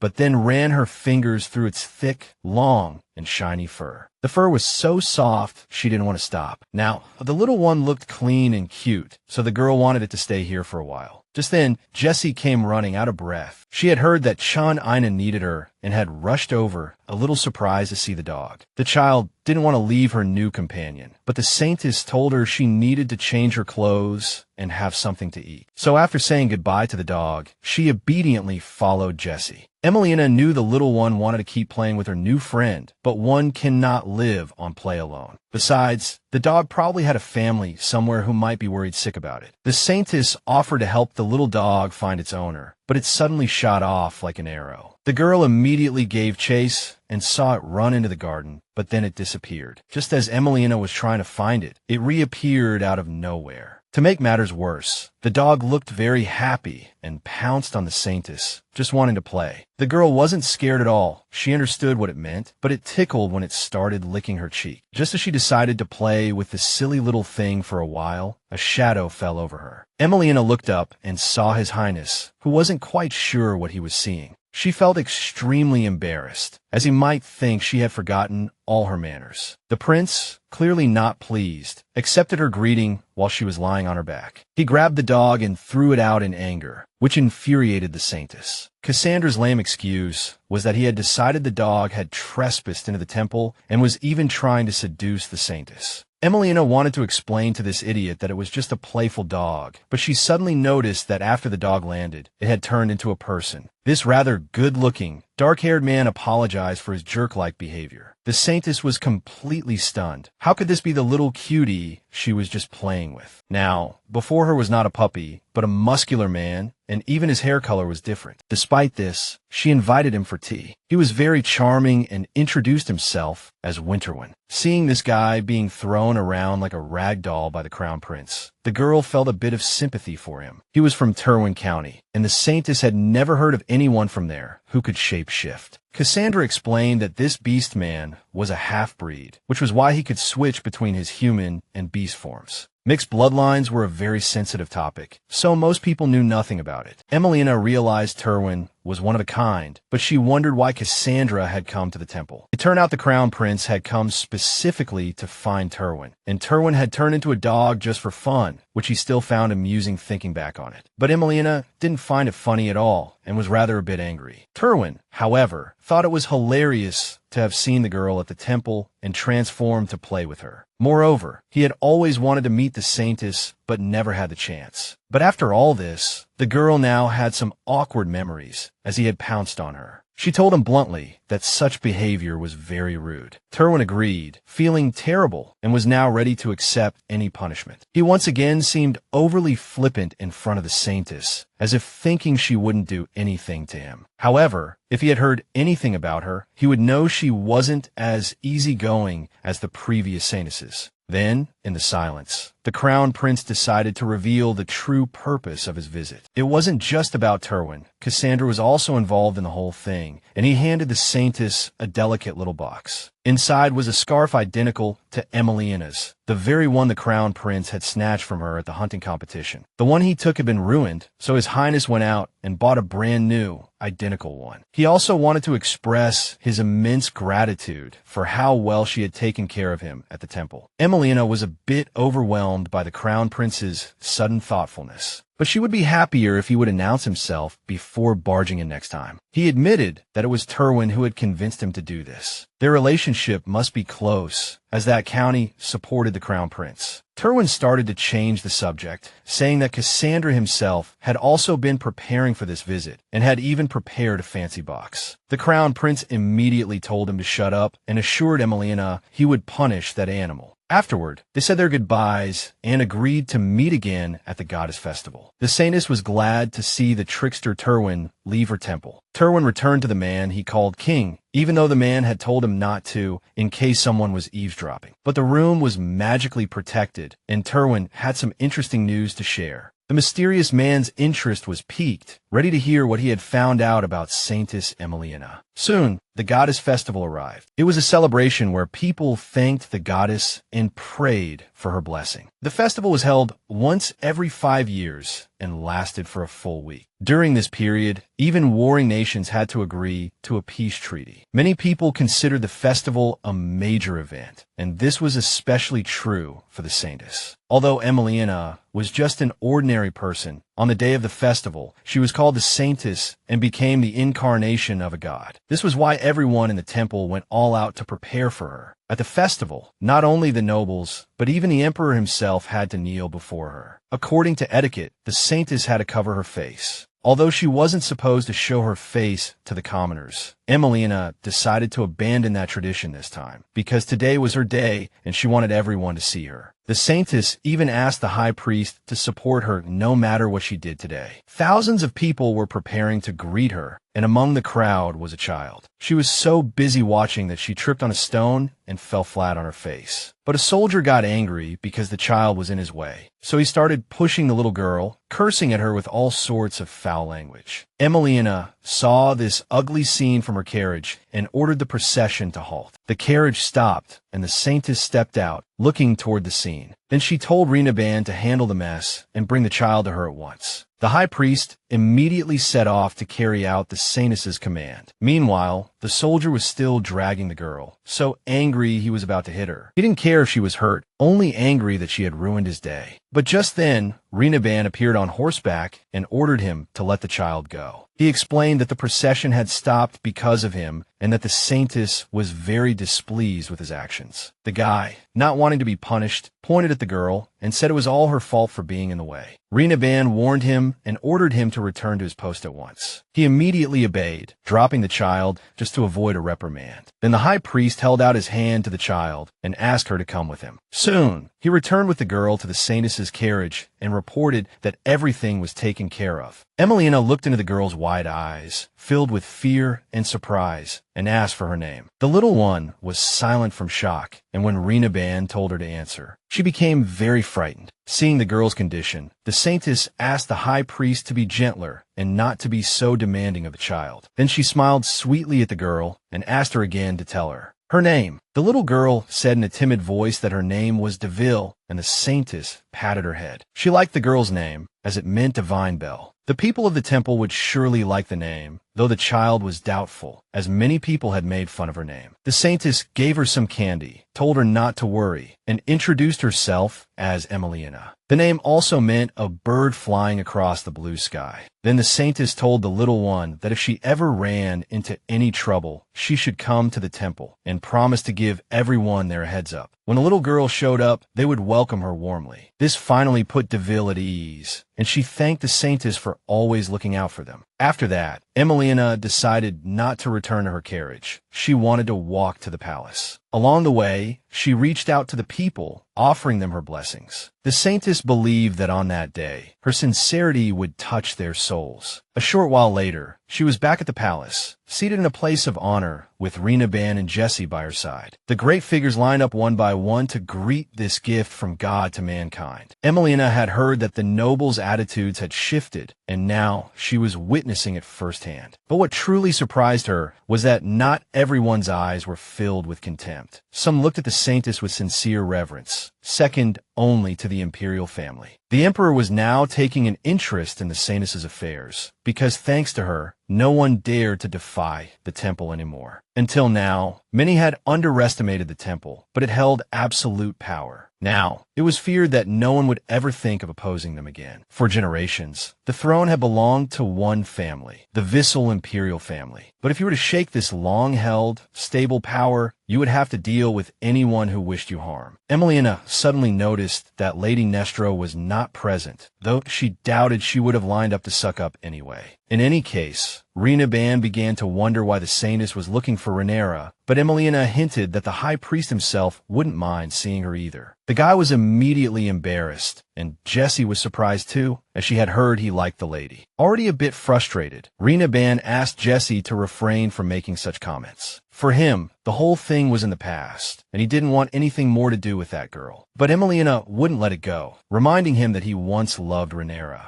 This embarrassed him, but then she thought that perhaps his feelings weren't that deep, which was why he got over it so quickly. She used to think he truly loved her, but his face showed no signs of happiness. Suddenly, the Saintess caught a whiff of an intoxicating fragrance. She even asked Rinneban and Jessie if they smelled a sweet scent. Only Emilione could smell it, which she found very strange. She looked around and saw a man being pushed into a private box far in the back. The man was trying to enter the main hall, but a fat-headed fellow, clearly a nobleman, was blocking him. Curious about what was happening, the Saintess went over to check. Rina, her little follower and bodyguard, followed along, but she told him to call the knights. When she reached the scene, the Saintess demanded an explanation. On a sofa in a small room, she saw the young man, who had apparently been trying to see her. The man looked both scared and confused, but Emilione couldn't help but notice how handsome he was. She even felt she wasn't looking at a real person, but a living work of art. Realizing she was having wild thoughts about this man, the Saintess ordered the knights to seize the person who had stopped him. She walked up to the stranger and asked if he was all right. She noticed the kingdom's crest on his coat, which was crumpled and tossed aside. Emilione didn't know which country he was from, but all signs indicated that the young man was a prince. The man apologized for causing such a commotion.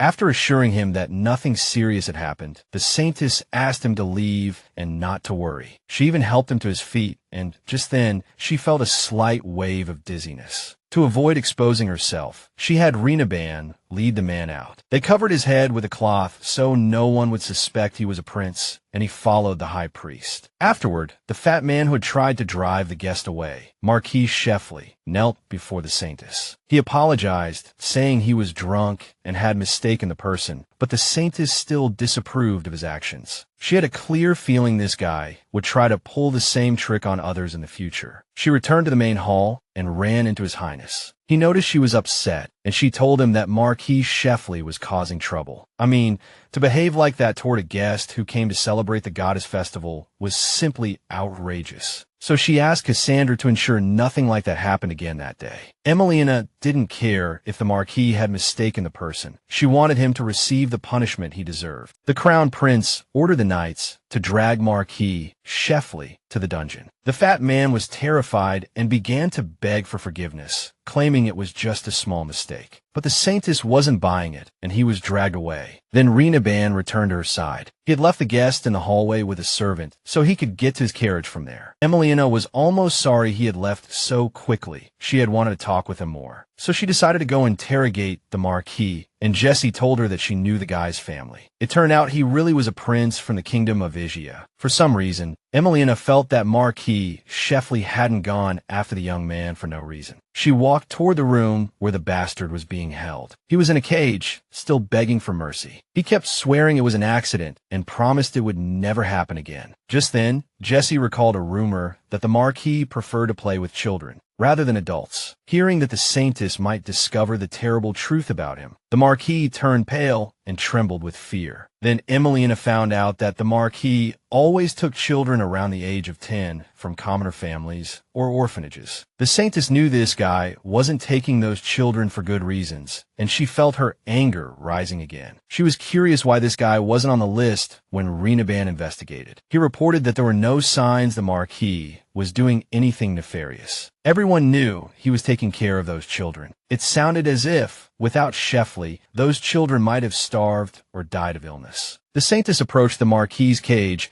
and asked Rina and Jessie to leave the room. Afterward, Sheffley noticed Emilione's expression change and became terrified, not knowing what she wanted from him. But she could not forgive the fact that, because of this guy, children were being traumatized at such a young age. Because of him, they probably blamed themselves for their helplessness, which is why they would put up with his misdeeds. Knowing what she knew now, Emilione had no intention of forgiving this villain as she grabbed him by the neck, lifting him off the ground. He couldn't understand why the Saintess would care about commoners, whom he himself considered worthless. But this only made the girl angrier, wanted to punish this bastard somehow. Suddenly, there was a knock at the door, and she dropped the Marquis on the floor like a sack of potatoes before telling the visitor to enter. It was the prince, now looking refreshed, who introduced himself as Aloys. The Saintess introduced herself as well and asked what brought him here. The prince knew he had caused trouble for the Saintess and said that his kingdom would handle the Marquis's crimes. So he asked Emilione not to interfere as they would deal with him themselves. This caught her a bit off guard, as she thought Aloys hated conflict, but she agreed. After thanking her, the prince again asked for permission to visit her temple. This request was also somewhat unexpected, but she saw no reason why he couldn't come. After thanking her again, Aloys promised he would notify her in advance of his visit. While he was in the room, the Saintess smelled the same scent again, though she might have just been imagining it. The girl grabbed the prince's arm, wanting to ask him something. He He turned abruptly, giving Emilione a look that made her dizzy again. She lost her balance and fell, and since she was holding on to Aloys, she pulled him down with her. The prince immediately steadied himself and began to apologize, saying it was his fault the Saintess was in such an awkward position. He offered her his hand, showing sincere concern, but the girl assured him she was fine, though deep down she was still a bit unsettled. After getting up, she finally explained that she had smelled a sweet scent at the banquet and that it seemed to be coming from the prince. His Highness blushed a little, as if he had been asked something inappropriate. He looked away guiltily and explained that it had nothing to do with him. Realizing she might have been mistaken, Emilione apologized and let her guest leave. Just then, the prince looked like a frightened deer, completely evading the question. But Emilione was curious what kind of animal was hidden inside him and why he was wearing a mask. This was not a simple question for her, and she made it her mission to find out his story. As for the Marquis, she ordered him to be stripped of his title and exiled. The bastard got what he deserved, and the Saintess thought she was being lenient with him. Rinneban and Jesse would carry out the order, and the Marquis's men would be handed over to the temple. Emilione knew the kingdom of Igia would demand proper authorization, but she was determined to punish the Marquis for his disgusting behavior. Jesse pleaded with the Saintess to reconsider, as His Highness was unlikely to agree with her decision. Emilione didn't back down, especially since she had already taken down quite a few nobles, and the situation was looking more and more chaotic. It was likely no one expected the Marquis's actions to come to light, and Emilione was about to shatter their expectations and let everyone know what kind of monster he was. The price Sheffley had to pay might seem steep, but the Saintess saw no reason for leniency. Jesse realized that her convictions could not change the Saintess's mind. Later, the Emperor summoned the Saintess, puzzled as to why she was making a big deal over a commoner, especially with so many envoys in the palace. He didn't want to damage his authority over trivial matters. This guy was the most influential figure in the Empire besides the Saintess, and it angered her that these powerful people turned a blind eye in such situations. She felt their power would be better off in her own hands. In front of everyone, Emilione declared to His Majesty that he was wrong. The Saintess had completely abused her honored position during the festival, and now she had the audacity to suggest addressing the Emperor by his first name. His Majesty, of course, couldn't contain his anger upon hearing this and demanded she be more respectful. To this, Emilione simply told him to mind his manners and not to shout at her. She wanted to see a perfect emperor standing before her. Before, she was just too scared to take responsibility, so she only looked after a small temple. Now, since no one else was stepping up, she needed just one thing from the ruler. Emilione demanded that he fulfill his moral duty, as there was no get-out-of-jail-free card for nobles in the law, and she wanted the country to be ruled by someone who understood her concerns and would help. The longer the conversation went on, the more it seemed like the Saintess was pushing her luck, but she didn't see it that way. She had no intention of turning a blind eye to crime, because in the Saintess's eyes, anyone who let criminals run free and only looked out for themselves was not fit to rule. With that said, she turned and left. The Emperor stood there, almost purple with rage, but he knew there was truth in her words. Besides, there was nothing he could do to the Saintess. As for Emilione herself, she felt fantastic. Stepping out into the street, she ran into a very worried-looking Rinneban. Jesse wasn't with him, but the Saintess felt she should give her some time to recover. Emilione knew she had done something a Saintess shouldn't do. She had offended the most powerful man in the Empire. But she wasn't a real Saintess anyway. She was just a person granted divine power who wanted to help the people at the bottom. She was going to help them get back on their feet, because that was what being a Saintess was all about. So she was heading back to the temple, and she told Rinneban he could take his time and come over with the others. Later, the high priest watched her walk away, her words replaying in his mind. It was all these things she did that made him fall in love with Lady Emilione. She went to bed early that night and woke up feeling refreshed. During the sacred festival, she was supposed to spend a long time at the palace, but she decided to stay at the temple. Besides, Rinneban could handle her duties just fine without her. Now she could finally focus on her own business. So she went to her favorite place, the library. She picked up the Imperial Code, which weighed a ton. Most of the book was about nobles oppressing commoners. Emilione wanted to make sure none of them could ever bully people like that again. We must use every part of the code, fleshing it out with some relevant articles. Knowing this would take a long time, the Saintess decided to go back to her bedroom to start reading. The room was on the second floor, which meant a long flight of stairs. While going up the stairs, Emilione was completely lost in thought and missed a step. She knew she was about to fall on the stone, and the book would only make her fall faster. She was about to fall flat on her face before she could even say a prayer, when she felt someone catch her just in time. She expected to see Ranella, who was usually lurking nearby, though he was supposed to be at the palace now. But when Emilione looked up, she saw Prince Aloys. She was so surprised that she dropped the book, which tumbled down the stairs. His Highness was glad the Saintess recognized him. However, she was more curious as to why he was here, especially since he was alone, without servants, and it was even stranger that he appeared at just the right moment like a ghost. Still, she didn't forget to thank him for his help. But then, she felt that strange dizziness again.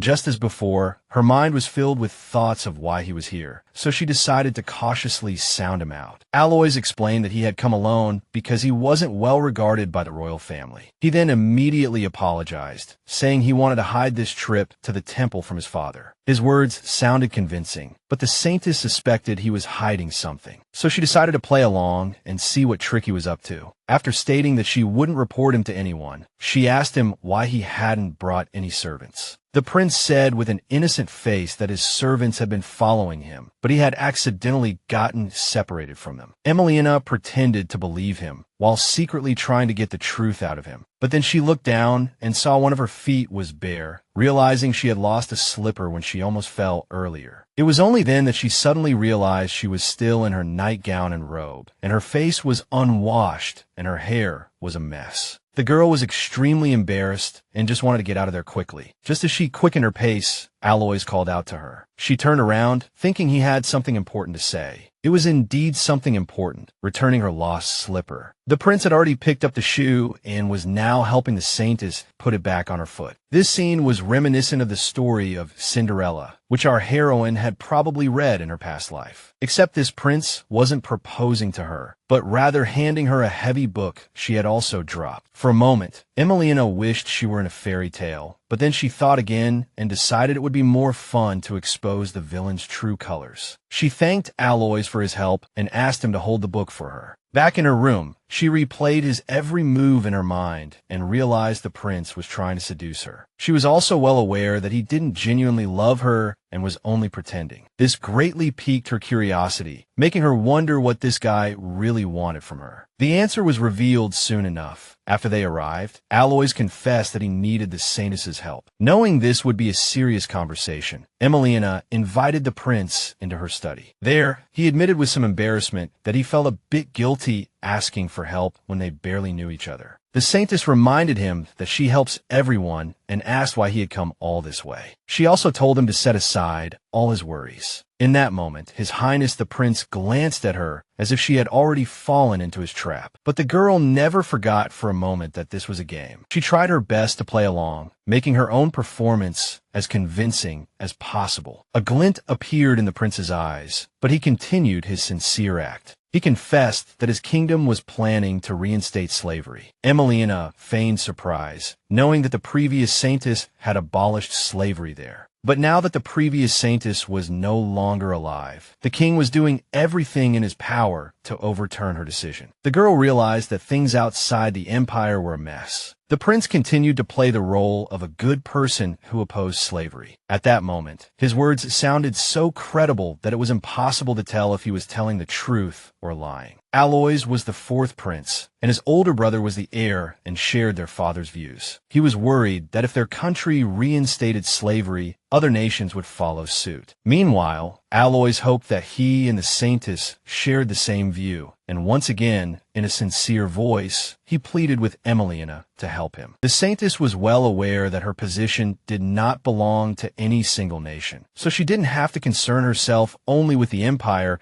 but could also extend a helping hand to other countries. Furthermore, Emilione knew that interest in slavery had not faded, and now they wanted to bring it back. The prince kept saying that as a prince, he was powerless to do anything about it and felt deeply ashamed. Watching him, The girl suspected he wasn't truly powerless, which implied he had an ulterior motive. Emilione played along and agreed to help. Afterward, His Highness Prince Aloys was genuinely happy, and the Saintess reminded him that they were on the same side. In truth, she had only agreed in order to figure out what a complex opponent like him was planning. She needed to get as close to that guy as possible. Shortly after the prince left, Emilione prepared to meet someone else, a person who was crucial to her future plans. So she went to find Jessie. After knocking and announcing her name, Emilione pushed open the creaky old door. The room was dark and quiet, and she saw Jessie curled up in a ball on the bed. The girl was crying softly, and the Saintess's sudden appearance startled her. Emilione realized that she had been too harsh on her earlier when she gave the order concerning the Marchioness. She went over and hugged her, telling Jessie not to cry. She admitted that she wasn't entirely in the right either, and decided to confess why she had been so angry. Jessie guessed it was because the Saintess cared more about the common people than the fancy nobles. She was completely right, so Miss Emilione praised her. Now, Jessie realized the Saintess's anger wasn't unreasonable, and she felt a little guilty for having doubted her. She understood after she was ordered to bring back the children imprisoned by the Marchioness. When Jessie saw those children, she completely understood why Miss Emilione had been so furious. She now felt incredibly ashamed in front of the Saintess and admitted to jumping to conclusions. Then Emilione became curious and wondered what this girl would do if the Saintess's path was the wrong one. But Jessie, who was endlessly grateful to the Saintess for saving her life, swore to support any decision she made. Emilione shook her head as she had been misunderstood. She explained to Jessie that if she saw her doing something wrong, she must dissuade her. It wasn't an order, but more of a gentle request, Emilione said as she stroked the girl she was protecting. The girl promised. On the third day of the festival, a letter from Nestro County arrived at the temple, and along with it came its writer, Countess Ranella, who explained that her arrival with the letter was a pure coincidence. From her expression, it was clear her mood was much better than during the hunting competition. Ranella had decided to visit the Saintess because she had heard rumors about what happened on the first day of the festival. Emilione assured her that she was fine, but thanked her for her concern. Afterward, the Duchess asked her to find her any time she was free, as she would be happy to chat with her. She also timidly expressed that she didn't want to steal the Saintess away from everyone. But for the Saintess, this wasn't a problem, as she actually quite enjoyed being with Ranella. The Duchess had realized at the last reception that the Saintess didn't let anyone get close, so the fact that she was here now meant she was indeed somewhat special. This was a rather bold move, but Emilione couldn't answer right away. She then excused herself from her guest, saying she needed to leave for a moment. The girl needed to sort out her thoughts. It was as if she had experienced this kind of thing before, and she recalled all the time she had spent with Ranella. Only now did Emilione realize this lady was trying to control her in a very cunning way. Previously, she had thought the Duchess simply disliked her, just like the other nobles. Now the situation was more complicated, so she needed to carefully consider every possible move. The Saintess was gone for a while and hadn't returned, and Ranella started to grow restless. She even knocked over a large vase, as if that would make time pass faster. Emilione saw her just as she was returning, but decided to hide and watch for a moment to see what would happen. She heard Ranella muttering to herself that she was dissatisfied with the reactions of both the princes and the Saintess. This place always made her feel uneasy, so she picked up a shard and held it up. Then she used magic, and the broken vase was restored to its original state, as if it had never fallen. Emilione was a little surprised to discover that Miss Nestro was a mage, though considering her brother was one too, it seemed to make sense. Now she was curious why the young Duchess was hiding this talent. Meanwhile, Ranella started muttering, wishing for Emilione to return quickly. Just hearing that woman muttering her name made the Saintess feel uneasy. Feeling she had waited long enough, she walked out to greet her guest, who was already back on the sofa. When she saw Emilione, she immediately put on a big, fake smile and said, "While I was waiting, I took the time to admire the garden. I wasn't bored at all. This garden is the pride of the temple." The previous Saintess poured her heart and soul into it. Jessie interrupted them, looking somewhat panicked, and announced that the crown prince had arrived. Cassidra walked in with a group of knights and servants. Noticing the ladies were having tea, Ranella saw him and wanted to go strike up a conversation, but she was interrupted by the Saintess. She asked him what he wanted. His explanation was a bit vague, something about not being able to see her at the festival. But the Saintess didn't want to waste time on this person and asked again what he was doing here. Moreover, he had come uninvited, but he was worried she would refuse if he wrote a letter. Now that he had important business to discuss, Emilione ordered a cup of tea for him as well. Ranella started suggesting he try seafood tea, a medicinal tea that was only available at the temple. But the prince was curious about what the Saintess herself was drinking. Upon learning she preferred a simple herbal tea, His Highness the Prince asked for a cup for himself as well. Emilione tried to talk him out of it, knowing he probably wouldn't like the taste, but Cassidra insisted. Soon, a greenish drink was brought before him. Afterward, His Highness the Prince brought up the day the Saintess had argued with his father. The girl understood how that incident might look to outsiders, but she told the prince they simply had a disagreement. Despite this, Cassidra asked her to apologize to the emperor, as the emperor bore her no ill will. He just lacked empathy because he was responsible for a vast nation. Therefore, His Highness the Prince hoped the Saintess would reconcile with his father. Emilione even laughed and told the prince that if he had come only for this matter, he could leave. To her surprise, he agreed, as if he had no intention of arguing with her at all. Ranella suddenly noticed his tea had a strange smell and hinted that he shouldn't drink it. Cassidra sniffed it and also detected the odd aroma, but the Saintess had warned him it wouldn't be to his taste. Then she immediately offered him those famous candies, adding that they tasted the same as the tea and could also improve concentration and clear the mind. Emilione practically shoved the jar under the prince's nose, and he gave her a suspicious look. He found it strange that a Saintess would like such things, but she confessed that she wasn't the only one who liked them. Despite this, Cassidra refused to try them himself, and instead handed the jar to his servant. He wanted to give them to the princess, thinking she would like this sort of thing. The Saintess was a bit taken aback, not quite understanding His Highness's actions. Just then, the jar they were about to place in a box suddenly slipped, and the servants were terrified, thinking they were completely done for. The prince's face twisted in anger, and he threatened to whip the servant. The servants immediately fell to their knees, begging him not to be angry. Cassidra just barked an order for the knights to drag the clumsy fools away. They were immediately seized and dragged off, still begging for mercy. The whole affair was very unpleasant for the Saintess, so she requested that His Highness the Prince call back the knights. The prince said he didn't want to tarnish the temple's reputation and would punish the guilty back at the palace. Emilione didn't want anyone to be punished over a stupid jar, but Cassidra wouldn't budge. They had broken his property, and people needed to pay for their mistakes. The prince seemed to equate a broken jar with crimes committed by nobles. He had seemed willing to compromise during the audience, so the Saintess had thought he was better than the emperor. But it seemed he had his own demons, and Emilione decided to play his game. She declared that she was now disappointed in him, as she had requested he recall the knights, and added that even if he was the crown prince, he was not allowed to go against her will. His Highness the Prince stood up to retort, but the young Duchess cut in, pleading in a trembling voice for them not to fight. She said it was painful for her to watch, and she was already heartbroken that the Saintess's gift had been broken. Then she added that since it was now the prince's property, the servant's fate should be his to decide. It sounded clever, but also cruel. Emilione hadn't expected it at all, while His Highness the Prince was pleased. His Highness the Prince began to agree that Miss Nestro was right and the Saintess shouldn't interfere. But she couldn't just let it go, especially since her gift was involved, so she asked for the servants' names. One was named Tesh Ashap, and the other Florin Rialta. They answered in faint, trembling voices, afraid the Saintess would become even angrier. She then learned that Tesh had a father, an aunt, and 3 nephews at home. His father was ill, and his aunt couldn't walk, so he was raising his nephews alone. Emilione realized that not all of the prince's servants were wealthy nobles. Florin also had a father, mother, and a younger sister. His father was a high-ranking servant, and his sister was planning to get married. The Saintess hoped the servant stories would make the prince think, but he didn't understand her point. So she reminded him of her conversation with the emperor. She declared that there was no need to punish the servants, as she could give him all the candy he wanted. If he killed a person, that person could never come back. Cassidra was somewhat shocked. He hadn't intended to kill them, just teach them a lesson with a whip. But even that was unacceptable to the Saintess, and she pleaded with him one last time to show mercy. and added that one could lose a person even through physical or mental punishment. The Saintess wanted to see a monarch who truly understood morality ascend to the throne. After all, Cassidra was the future emperor, and she hoped he had already mastered the basics of being a leader. Finally, Emilione asked him to consider what it means to be a ruler. The prince reported to her like a schoolboy in class that a ruler must always display his greatness. But then he reverted to his old self, complaining that the people still needed a firm hand. To hear him talk, you'd think a ruler's power came from suppressing the weak. After such a display, it was a wonder how many people would truly follow him. He wasn't the only one with a family. Commoners had them too, so the prince needed to be a little kinder to his people. Cassidra wanted to argue with the Saintess, but she looked at him with a stern, angry gaze that made him swallow his words. He just cursed under his breath, realized Emilione was right, and headed for the door. The Duchess immediately followed, secretly hoping to comfort him in some way. In the end, she apologized to the Saintess and promised to send her a letter later. The servants who had made the mistake remained at the temple, wanting to thank the Saintess personally for her help. They bowed deeply, expressing their respect. Afterward, Emilione told them to report to the temple if their situation worsened. Later, the Saintess and Jessie talked about Aloys, the fourth prince of Essex. His mother was from the Ishchan tribe, so the prince had very little chance of ascending the throne. The Ishchans were a group of thieving nomads who roamed the western part of the kingdom. But Jessie also discovered that Duchess Nestro happened to be the sister of the Ishchan king. That would make Aloys the cousin of Ranella and Veron. A short while later, that same prince came to see the Saintess again, and she blessed him as usual. Aloys gently took her hand, kissed her wrist, and thanked her for her hospitality. Still holding her hand, he hesitated before making his request. After all, she had promised to help him stop slavery, and now he was here to discuss the details. He also promised to pay a fair price, as he knew the Saintess was the best person to solve this problem. The price he spoke of referred to cash, fine delicacies, and all sorts of jewelry. Such gifts couldn't really move a Saintess. Then Aloys paused, looked at Emilione mysteriously, and smiled gently. He knelt on one knee and begged her to help him become king. This was astonishing news. Just a few days ago, she and Jessie had said he had almost no chance. The prince knew he was far behind the other contenders, so he needed the Saintess's help. They both knew she was the only one who could help him without damaging his reputation. If they worked together, it would be easier for him to build the nation he wanted. This gave Aloys hope, and he was willing to give her anything, even the whole damn kingdom. He leaned in closer and, in a gentle voice, asked for permission to serve her. Emilione was well aware that if a kingdom fell under her control, it would become the property of the temple. A holy nation would be born from it, so the prince's offer was tempting. But they didn't know each other well enough to handle such a momentous issue. Emilione asked the prince for some time. He didn't press her. In the end, Aloys left empty-handed. The Saintess returned to her work, and the next day, a children's home opened in the temple. The children swarmed the entrance, excited about their new home. Ranella, who was in charge of registration, told them to take it easy and come in one by one. But they were children, after all. They promised to behave and then rushed forward, nearly knocking over the high priest. The children were thrilled. It was clean and spacious inside, with a prepared bed for each child. The dining hall was large enough to accommodate everyone with room to spare. Emilione watched from a distance, happy that the children liked the place. Just as she was imagining the children settling into their new home, Prince Aloys appeared again. He confessed to being very interested in the orphanage and asked to look around. The Saintess didn't mind. She was just worried the children might not show His Highness the proper respect. But he understood they were just children, and he didn't want to put on airs. So Emilione invited him for a tour, while also reminding the others of the important guest presence. She hadn't expected to see him today, but it was also an opportunity to get to know him better. Walking through the garden, she noticed a girl named Devil reaching for some bushes and accidentally tearing her sleeve on the thorns. She was also injured and terrified, worried the Saintess would be angry. But she calmly healed her wound and hoped the little girl would like her new home. She would be living here with the other children, and Devil was very grateful. The Saintess also promised that she would always be welcome here until she grew up and settled in her own life. This meant the little one would never have to wander the streets looking for food again. She would always have a full meal and a warm bed under a roof. The girl was thrilled. She loved this place, but after that, she loved the Saintess even more. Devil ran off to play with the other children. Emilione just told her to be careful and not to fall. In just a few hours, almost all the children had settled in nicely. But then they heard a rustling in the bushes, and Emilione went to check. Through the leaves, she saw Chun. It looked like the girl was hiding from someone. Emilione told the little one not to sit in the bushes, lest she get hurt and that bugs might bite her. The little girl was reluctant, as she didn't want to be found by anyone. Realizing the child was scared, the Saintess asked her to tell her what was wrong. She admitted that Roy and Cheryl had been fighting a lot lately, and she didn't know whose side to take. So, she was hiding, just wanted to be alone for a while. But when she heard the voices of those two children, the girl was startled. They leaned over and looked at her, seeming a bit frustrated because they had been looking for her everywhere. But they immediately stood up straight and greeted the Saintess, not wanting to be rude. After their greetings, the children started inviting Chun to play with them, and then began to argue again. Cheryl thought Roy always suggested boring things and told him to go away. Sparks seemed to fly between them, and Chun became even more frightened. Emilione finally understood that these children all wanted to play with Chun, but each in their own way. Now she understood why the little one was so upset. No wonder those two were constantly at each other's throats. The children demanded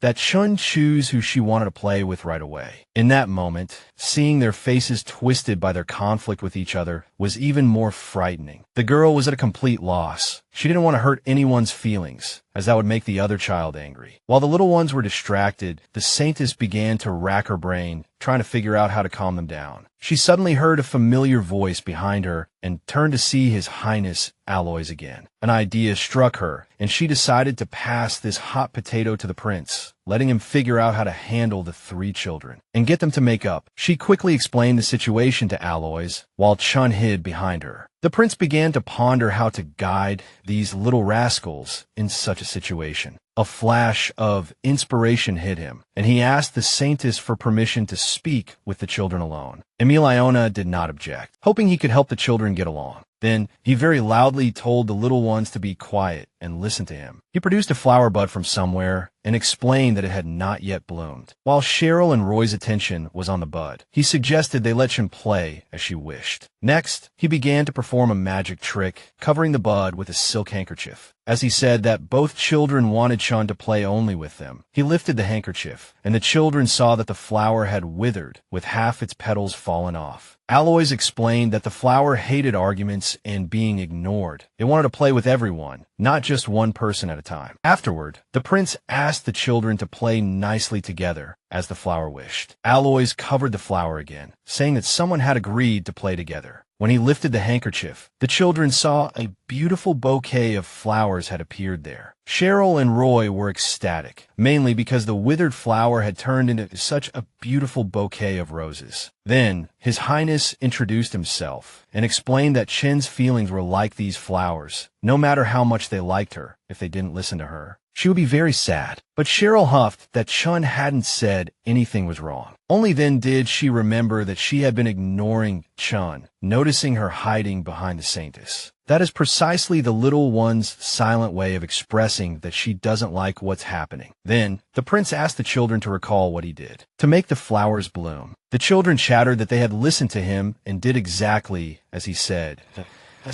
We should treat people the same way, right? To truly understand the people you like, you must listen to them. This is also called respect. His Highness hoped the children would remember that they needed to apologize to Chun for fighting over her and pulling her like a piece of cheese. Understanding this, the little ones went to the girl, apologized to her, and promised to try not to fight anymore. This calmed Chun down, and she gave him a sweet smile. The Saintess was also pleased, as not every prince could mingle so easily with commoner children. In that moment, her estimation of Prince Aloys rose significantly. Soon, it was the last day of the festival, and Emilione was discussing something with Ranella. The Saintess took out an envelope, showing off that she was going to receive something valuable from the Duchy of Nestro. The high priest was a bit flustered, thinking it was risky to accept such a sudden offer. At the same time, he knew that Prince Aloys just wanted to use the temple's support to eye the throne. but this did not conflict with their goals. The Saintess saw no reason for conflict and thought it might even be to their advantage. Emilione confessed to her assistant that she was planning something very interesting and dangerous. The high priest was stunned by this blunt admission. The girl knew it would shock him, and his wide eyes confirmed it. Then, she admitted she needed to get something from the person who used Jessie to get close to her. Ranella immediately recalled the Chandelier Incident and realized the Saintess was referring to the anti-holy order. The girl didn't know who the real culprit was yet, but she had some suspicions. The situation just didn't allow her to catch the bastard yet, the one who attacked the Saintess. Besides, there was no evidence, and they had to protect the temple's reputation. Ranella suddenly became very worried, saying the Saintess didn't take care of herself. She would go through fire and water for others, but never thought of herself. But Emilione wasn't worried about her life, because she knew she wouldn't die. Her body recovered very quickly. She patted her worried assistant's head and told him not to be so tense. Ranella calmed down a bit, but still asked her to be more careful. They arrived at the Duchy, and Emilione immediately noticed everyone looking at her with unfriendly eyes, but the lady who had invited her was nowhere to be seen. Ranella explained that everyone was so tense because the Saintess had a history with the Emperor. Then they entered the main hall, where Ranella greeted them in a gorgeous gown and in high spirits. She had been worried about the Saintess after that incident, but was relieved to see her safe and sound. Then she turned to Ranella, greeting him out of courtesy, and immediately apologized for any potential lack of hospitality. Ranella angrily said that the hospitality was indeed lacking, as Ranella didn't even come out to greet the Saintess. Emilione heard it all clearly. She couldn't believe he would dare say such a thing to the girl he adored. The high priest's words took the Duchess by surprise, but she realized she had indeed been rude. So Emilione decided to smooth things over by telling the hostess they hadn't had lunch yet. Ranella's mood switched in an instant, as if by a switch, and she invited them to follow her. She had kept a low profile this time because she wasn't sure if the Saintess would actually come. Suddenly, a panicked maid ran up to them to report to Lady Nestro. Emilione knew something was wrong, and she smelled something in the air. Just then, Ranella explained in extreme panic that her cousin was in the dining room, and she had just been informed. She thought it would be awkward for the Saintess to dine with the prince, and decided to ask him to leave. But Emilione interrupted her. Now she understood why she smelled that sweet fragrance again. She hadn't expected to see Aloys here, but she wasn't surprised either. When Ranella realized the two already knew each other and had met recently, she was even more shocked. Her curiosity was immediately piqued, wanting to know what they talked about and ready to eavesdrop, as if it were the juiciest gossip. Aloys spoke first, saying the Saintess had been a great help when the Marquis framed him. Lady Nestro's reaction showed she knew nothing about it. She became very curious, but His Highness decided to keep the details to himself, much to her disappointment. But Aloys told his cousin to drop it and focus on the Saintess, as she was the guest of honor. The Duchess led everyone to their seats and later asked if they liked the food. Emilione politely praised the meal, saying everything was as delicious as always. Ranella also wanted to know what Ranella and her cousin thought of the dishes. Aloys enjoyed it, but the priest thought the meat was too tough and had a slightly fishy taste. Lady Nestro was completely stunned. He had never spoken to her like that before. Nevertheless, she offered to have another dish prepared, but Ranella refused, saying the Saintess was happy. Emilione noticed he was only like this in front of Ranella. The way he treated her had suddenly changed. Suddenly, she decided to stir up a little trouble and knocked over her wine glass. Emilione pretended it was an accident, spilling wine all over herself. Suddenly, every man in the room was in a panic over a small stain on her dress. The Saintess hadn't expected such an overreaction, but honestly, she was quite enjoying it. The Duchess just sat there, dumbfounded, as if she had no idea what was happening. Meanwhile, Aloys went around the table and draped his own cloak over the Saintess, hoping he hadn't startled her. She thanked him, but Ranella gave him a jealous look, as it was his job to take care of the Saintess. He still interjected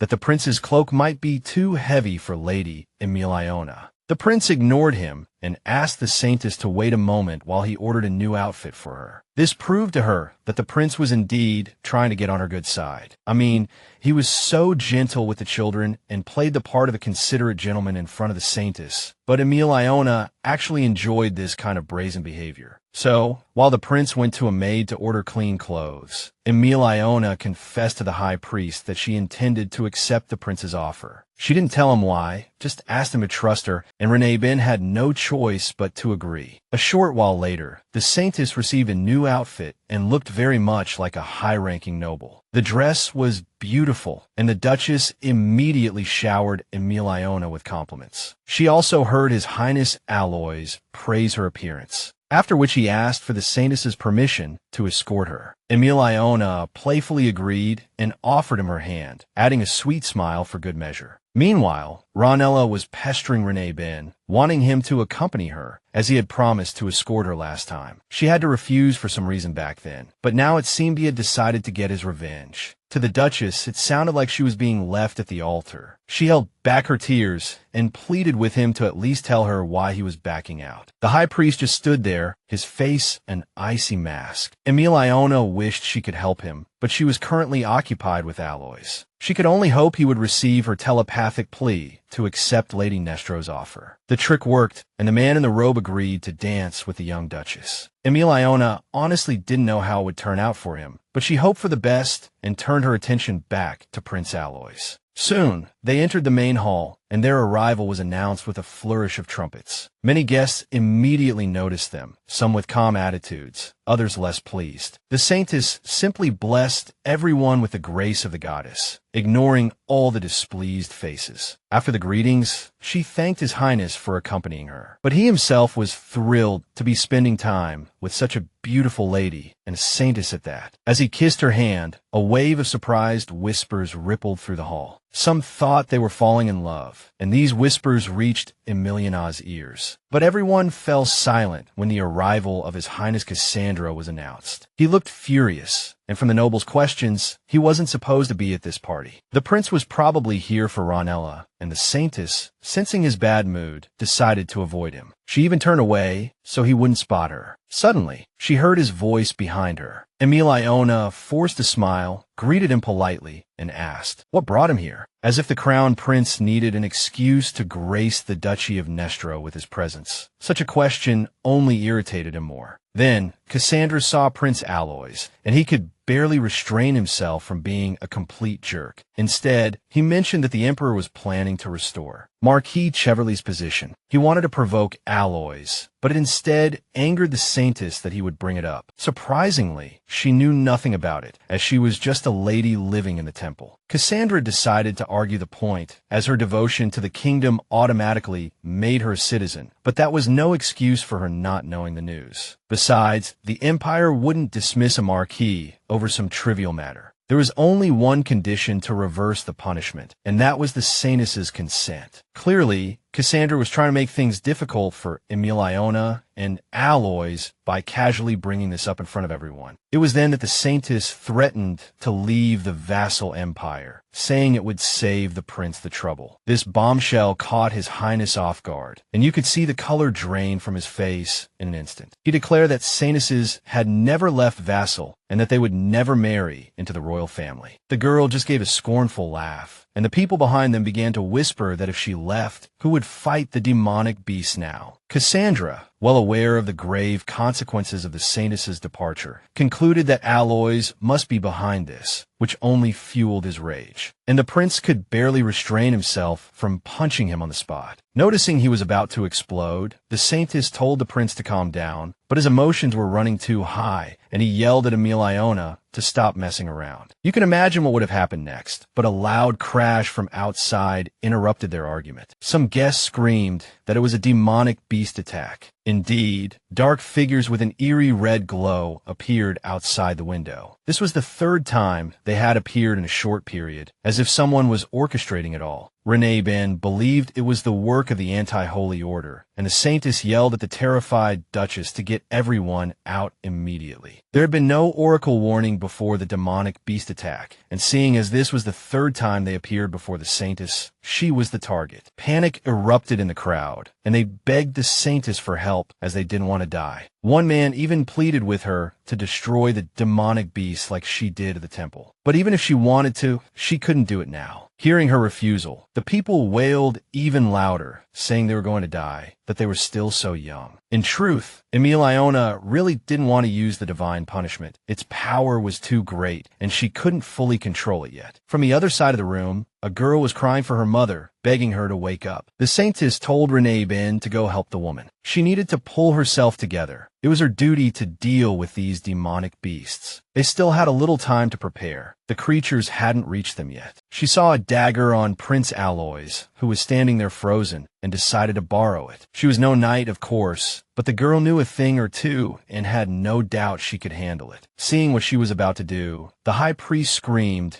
as if he himself were about to be torn apart by the demonic beasts. Emilione just told him to calm down. Someone had to deal with these monsters. And guess who suddenly decided to rush to the front lines? Prince Aloys. The Saintess was a bit surprised, as he looked thin and weak, as if he'd never held a sword in his life. That was just his build, but he was actually a knight, and I'm sure he could handle the demonic beasts. Emilione didn't argue with him further, just told him to come back alive. Then he walked over to Prince Cassandra and asked to borrow his sword, which was a bit bold. He also told the crown prince to stay put. Cassandra was a bit overwhelmed, like a child, but agreed to evacuate. Then the Saintess stepped forward and told him to get going if he wasn't going to help. He promised to stay in the rear and asked Aloys to deal with the creatures quickly. It was the perfect moment to accuse the Emperor's son of being a coward, but Emilione held back. After looking around, she praised Aloys as the only one with the courage to challenge the demonic beasts. The sound of shattering glass interrupted the conversation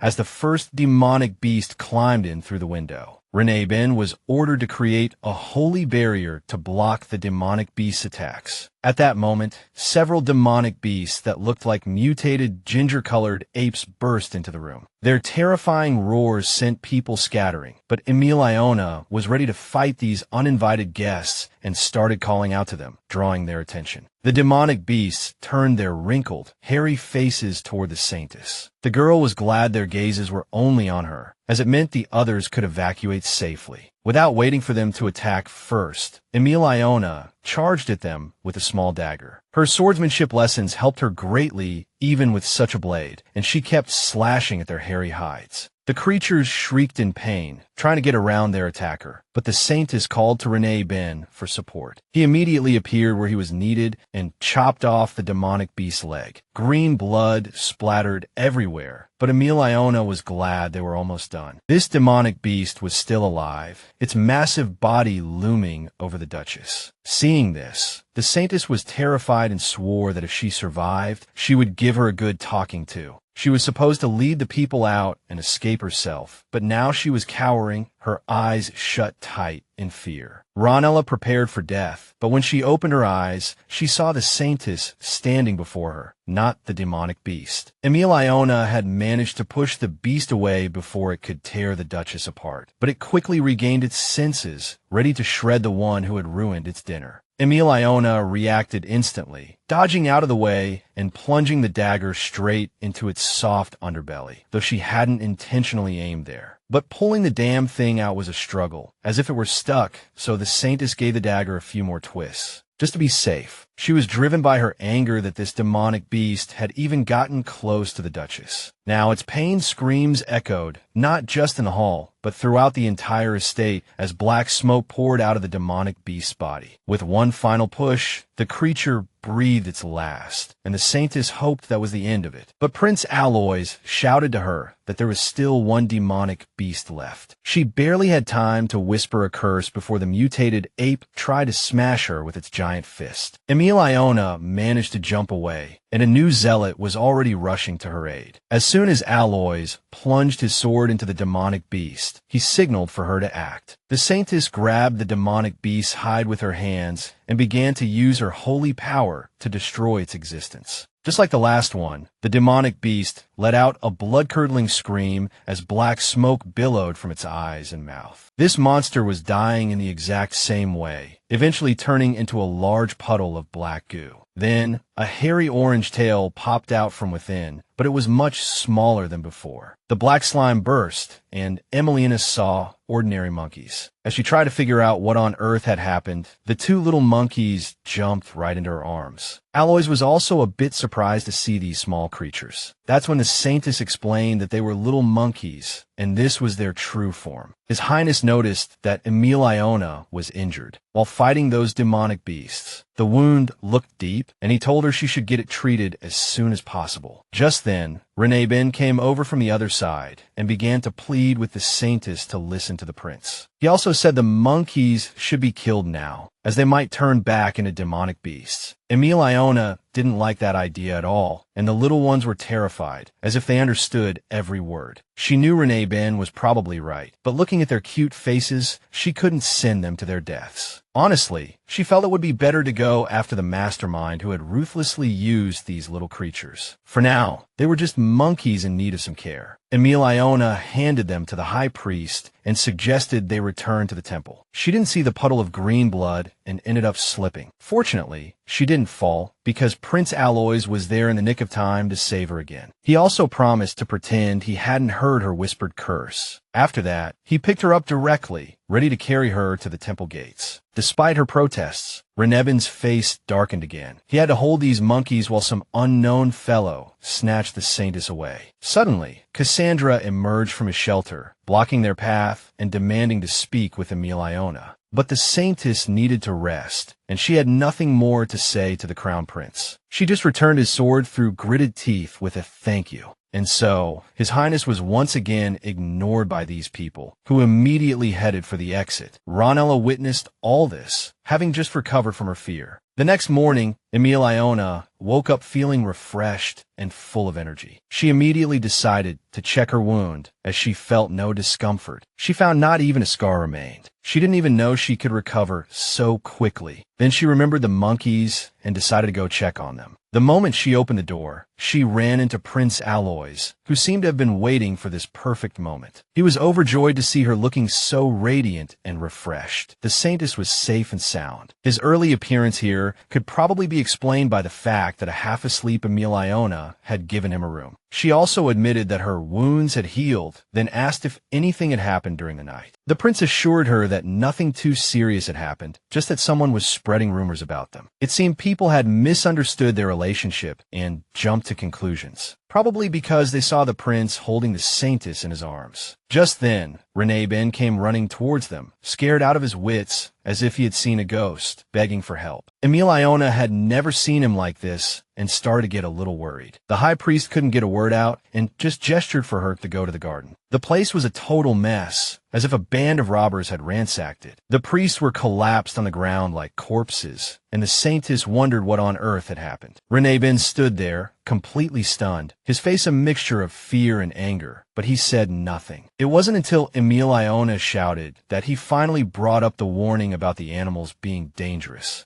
The girl realized the monkeys had caused all this chaos, and then they showed up looking proud as if they had done something grand. But hey, they were monkeys and they wanted to play. When they saw the Saintess, they immediately jumped into her arms. The high priest completely lost it and started scolding them for hugging a lady without permission. But she turned to her pets herself, demanding they confess if they were the ones who caused the destruction. Her expression was serious, and the animals felt guilty. But she couldn't stay mad at them for long and apologized to Ranella on their behalf, which only made him angrier. But realizing he couldn't change the Saintess's mind, he just asked her to be careful. They really should have cleaned up the mess, but Emilione knew the priests were exhausted and sent them to rest. Just as she was wondering what to do with the monkeys, she heard Aloys's voice. He immediately grabbed one of the monkeys to have it taken away, but he did it so roughly that the animal got scared. The monkey broke free from his grasp and immediately jumped back to the Saintess. The girl started to worry about her pets, but the prince asked her to reconsider keeping them. After all, they were monsters not too long ago, and it wasn't the best idea to keep them around. Emilione agreed with His Highness to some extent. The girl didn't think the monkeys were a great danger, but she understood that their mischief did interfere with the work of the temple. These little ones needed constant supervision, and the Saintess was happy to take on that responsibility herself. She let them run wild for a while, especially since there was hardly anything left in the garden to destroy destroy anyway. She devoted her newfound free time to the prince, who wanted to have tea and talk with her. Aloys declared that he was the type of person who would sacrifice one life to save two. When push comes to shove, nothing could stop him. But he was curious what the Saintess would do in such a situation, and Emilione began to think. Then she proudly admitted that she would probably sacrifice herself to save all three. Besides, if a special someone appeared in her life, things would always change. The value of such a person would be comparable to tens or even hundreds of lives. His Highness immediately asked who Emilione would choose as that person. He even admitted that if it were him, he might sacrifice that special person. His Highness was sure that person would understand his choice. After talking with Aloys, the Saintess went to lie down and rest, and Ranella reported on how many letters they had received. Ever since Emilione announced in front of the prince and the nobles that she was leaving the empire, people had started sending letters from all over. The Saintess ordered the letters to be burned. It was clear that the upper class was afraid of dealing with the monsters without her. The high priest complied and began throwing the envelopes into the fire. As he was doing so, he noticed a letter from the imperial palace, from a sender named Yuan Pervin. This was the surname of all the emperor's children except for the crown prince. But Emilione had never heard of this name. She didn't think His Majesty had any other offspring. Feeling curious, she decided to read the letter. Then she started muttering that if this was true, she would never forgive them, which left Ranella completely baffled. The Saintess promised to explain everything to him later and told him to get Jessie at once, as they were heading to the imperial palace. There was a spell on the golden letter, a type of magic known only to the royal family. Only the sender could undo it, but we didn't even know if what the letter said was true. So Emilione set off with Ranella, Jessie, and the monkeys to find out. On the way, the Saintess quickly explained that the letter contained some rather terrible things. But since the information came from the royal family, Jessie hoped it was just a bad joke. The scary part was that the details were too specific, and if the letter was fake, someone would pay dearly. The letter mentioned human experiments, which could mean big trouble for the imperial palace. The imperial palace had always done shady things, so Emilione wasn't particularly surprised. But the letter's plea to save him before she left the empire deeply moved her. Prince Yuan's letter kept replaying in her mind, and she desperately tried to control her emotions.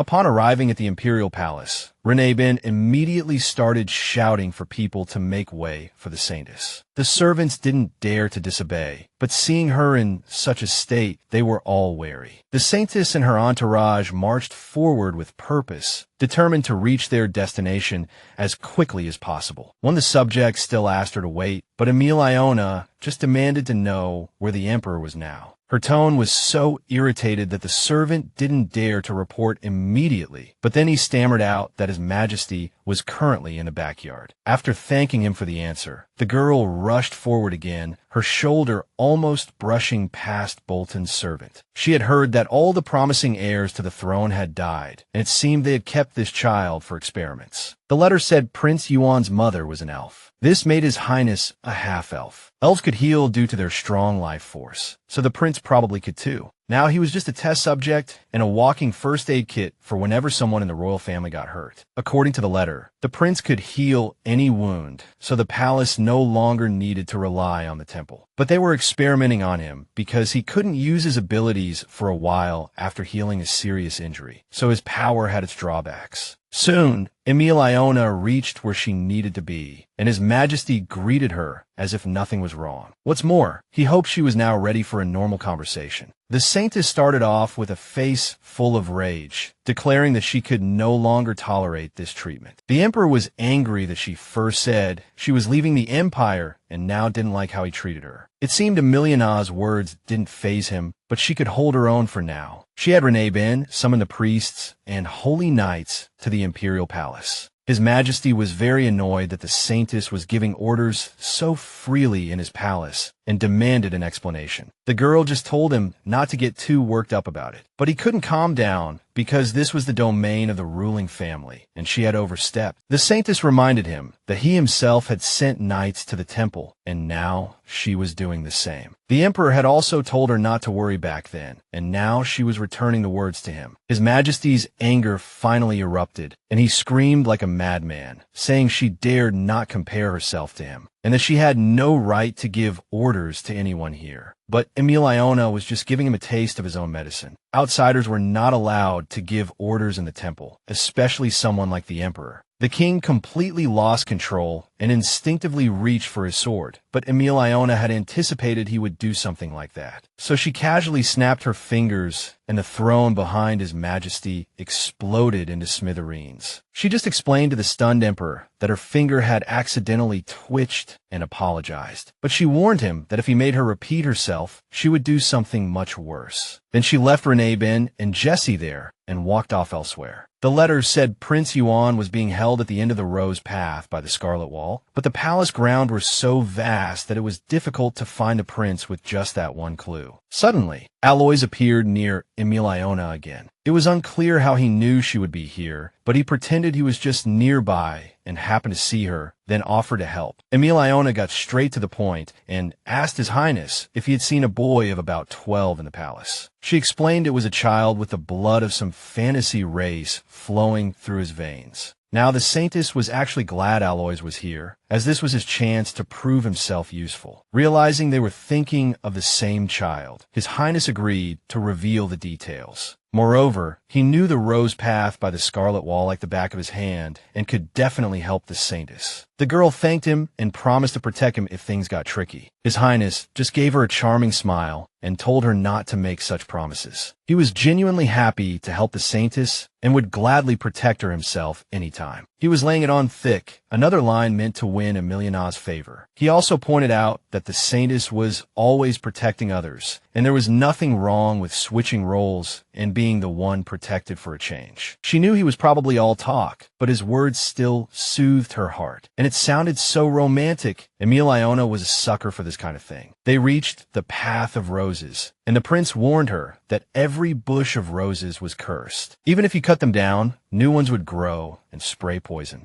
Noticing her high heels, Aloys said those were hardly hiking shoes and offered to carry her on his back. Emilione started to protest, but the prince insisted it was his way of thanking her for saving his people. And just like that, he lifted her up as if she weighed nothing. She couldn't even get a word in. Then, Aloys moved at high speed, hacking through the thorns with his dagger to clear a path. It didn't feel like a path of roses, but more like a road of horrors and trials. Emilione just looked back at the severed branches writhing like living things as they fell. She knew that if they had just walked in, things would have gotten very bad very quickly. Then Aloys asked the Saintess to close her eyes, as he didn't want her to see the cruel things some soldiers were doing. The girl didn't argue and just buried her face in His Highness's shoulder. She had been confident that if those magically created soldiers were monsters, she could deal with them, but she would have to open her eyes to do so. For now, though, Aloys needed her to stay still as he was dealing with living corpses. To him, they were just severely decayed, shriveled remains that were crawling and twitching on the ground. He even felt a bit embarrassed that the Saintess had to endure the stench they gave off. Soon they reached the right place, and Aloys told Emilione to open her eyes. They were now in a nice-looking clearing, and His Highness set the Saintess down. Up ahead,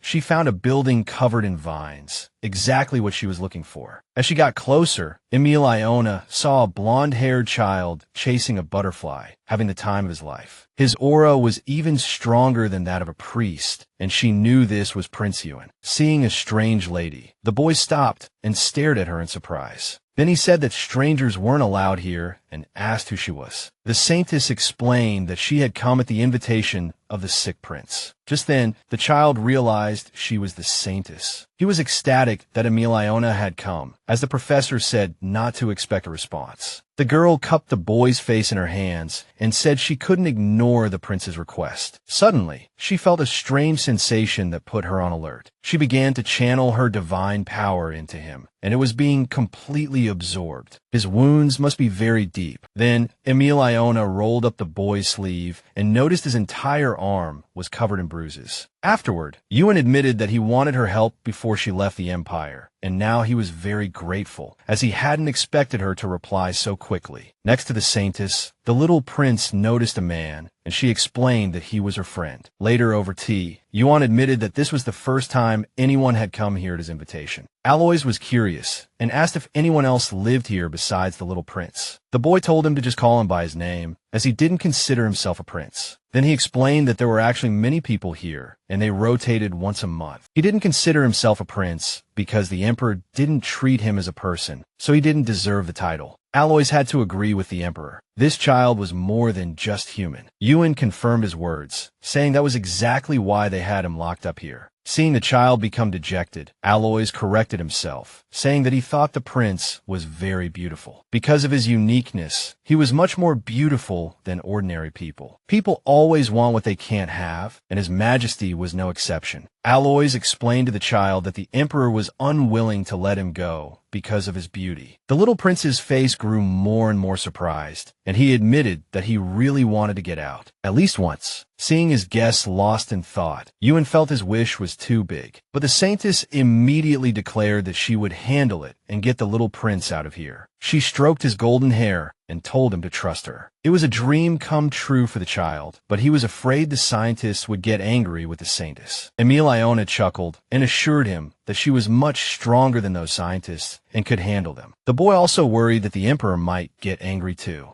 To that, Aloys told Ewan to think about who the true ruler of this world was, then turned to Emilione and proudly declared that it was the Saintess. Because there was nothing in the entire world that could surpass her. Her power was the greatest. Ewan was still worried, thinking the sanctuary was under the emperor's control. Apparently, the child had been misled, and Emilione looked forward to teaching him a thing or two. Just then, a group of people came out from the palace, looking for the prince. Judging by the crowd, Aloys felt it would be a hassle to get out of here. But the Saintess didn't seem too concerned and suggested they create a bit of scene. She meant that since Prince Aloys was here too, they should make a grand exit. The girl walked over to the wall and pulled on one of the vines that covered it. The Saintess infused the vine with her divine power, and it began to glow brightly. The light then spread along the entire plant, and the branches started to part. Ewan enjoyed the show, and Aloys pointed out that this was just a fraction of the Saintess's power. The way back was much clearer now, and Aloys praised Emilione for a job well done. Aloys picked up the boy, and a thought crossed his mind. Since they still had to see the emperor, he didn't want the prince to be frightened, so he put him to sleep. He used some kind of Eastern hypnosis technique and told the Saintess not to worry, as it was harmless. Emilione really liked the trick and asked Aloys to teach her how to do it sometime. His Highness was more than happy to, especially since they would have plenty of opportunities later. Then they headed back, and on the way, the Saintess fumed about the emperor blocking people from entering the temple. And the knights just followed his orders as if they saw nothing wrong with it. Aloys suggested that the knights simply had no choice, as defying orders would be met with punishment. It sounded plausible, but Emilione was still not happy. She considered it an act of arrogance against God's chosen, and she understood her people very well. Because if you don't take that into account, then that person is not a good leader. She commented to her companion that his people had a very good master. Aloys was actually a bit embarrassed. He was just a master, not someone people would simply worship. Soon they were back in the garden where the emperor was, which was now guarded by priests and holy knights. Ranella was relieved that the Saintess was finally back, as the emperor's screaming was starting to get on his nerves. When the man saw the little prince in Aloys's arms, he completely lost it and tried to snatch the child. But Emilione blocked him and gave him a look that said she was ready to rip his arm off. Ranella immediately jumped in, declaring that His Majesty dared to lay a hand on the Saintess. He naturally started yelling that he wasn't going to touch her. She was just in his way. The high priest retorted with equal fury that if the emperor dared to lay a single finger on the Saintess, he would never forgive him. Their war of words continued, and then Emilione herself declared that if His Majesty touched her subjects or priests, she wouldn't let him get away with it. The emperor was about to go insane, screaming like a complete jerk and trying to shift the blame onto Emilione. But she didn't back down and directly threatened to exact justice for the palace's invasion of the sanctuary. Her sharp gaze and voice full of anger really stung His Majesty, that a girl, even if she was the Saintess, dared to talk back to him. Still, he knew that if he lost Ewan, he would never be able to smooth things over. So he tried to remain calm and asked Prince Aloys to hand over the child. Emilione decided to change the narrative, claiming the boy had simply gotten lost in the palace and they had found him. She also made it clear that she thought it was wrong to leave a child like this in such a place. Most importantly, she had no intention of asking for the Emperor's permission. Then she gave him a mysterious smile. She hinted that His Majesty knew the boy, which of course he couldn't admit. He just gritted his teeth. It infuriated him that the Saintess held all the cards. She even dared to suggest out loud that this was His Majesty's child, loud enough for everyone to hear. After that, even the servants were shocked. Almost no one knew His Majesty had another offspring. People started whispering that the Emperor was hiding his child. Everyone knew he only had the Crown Prince. With a look of shame, he explained that they had kept the child's existence a secret due to an illness, and to fool those who posed a threat to the Crown Prince. They even needed to deceive the Empire's ally, the Temple, and hide the child from them. Emilione was furious that the Emperor was now making excuses after treating Ewan like that, and she declared that since he had deceived his ally, he was now her enemy. She walked almost right up to the Emperor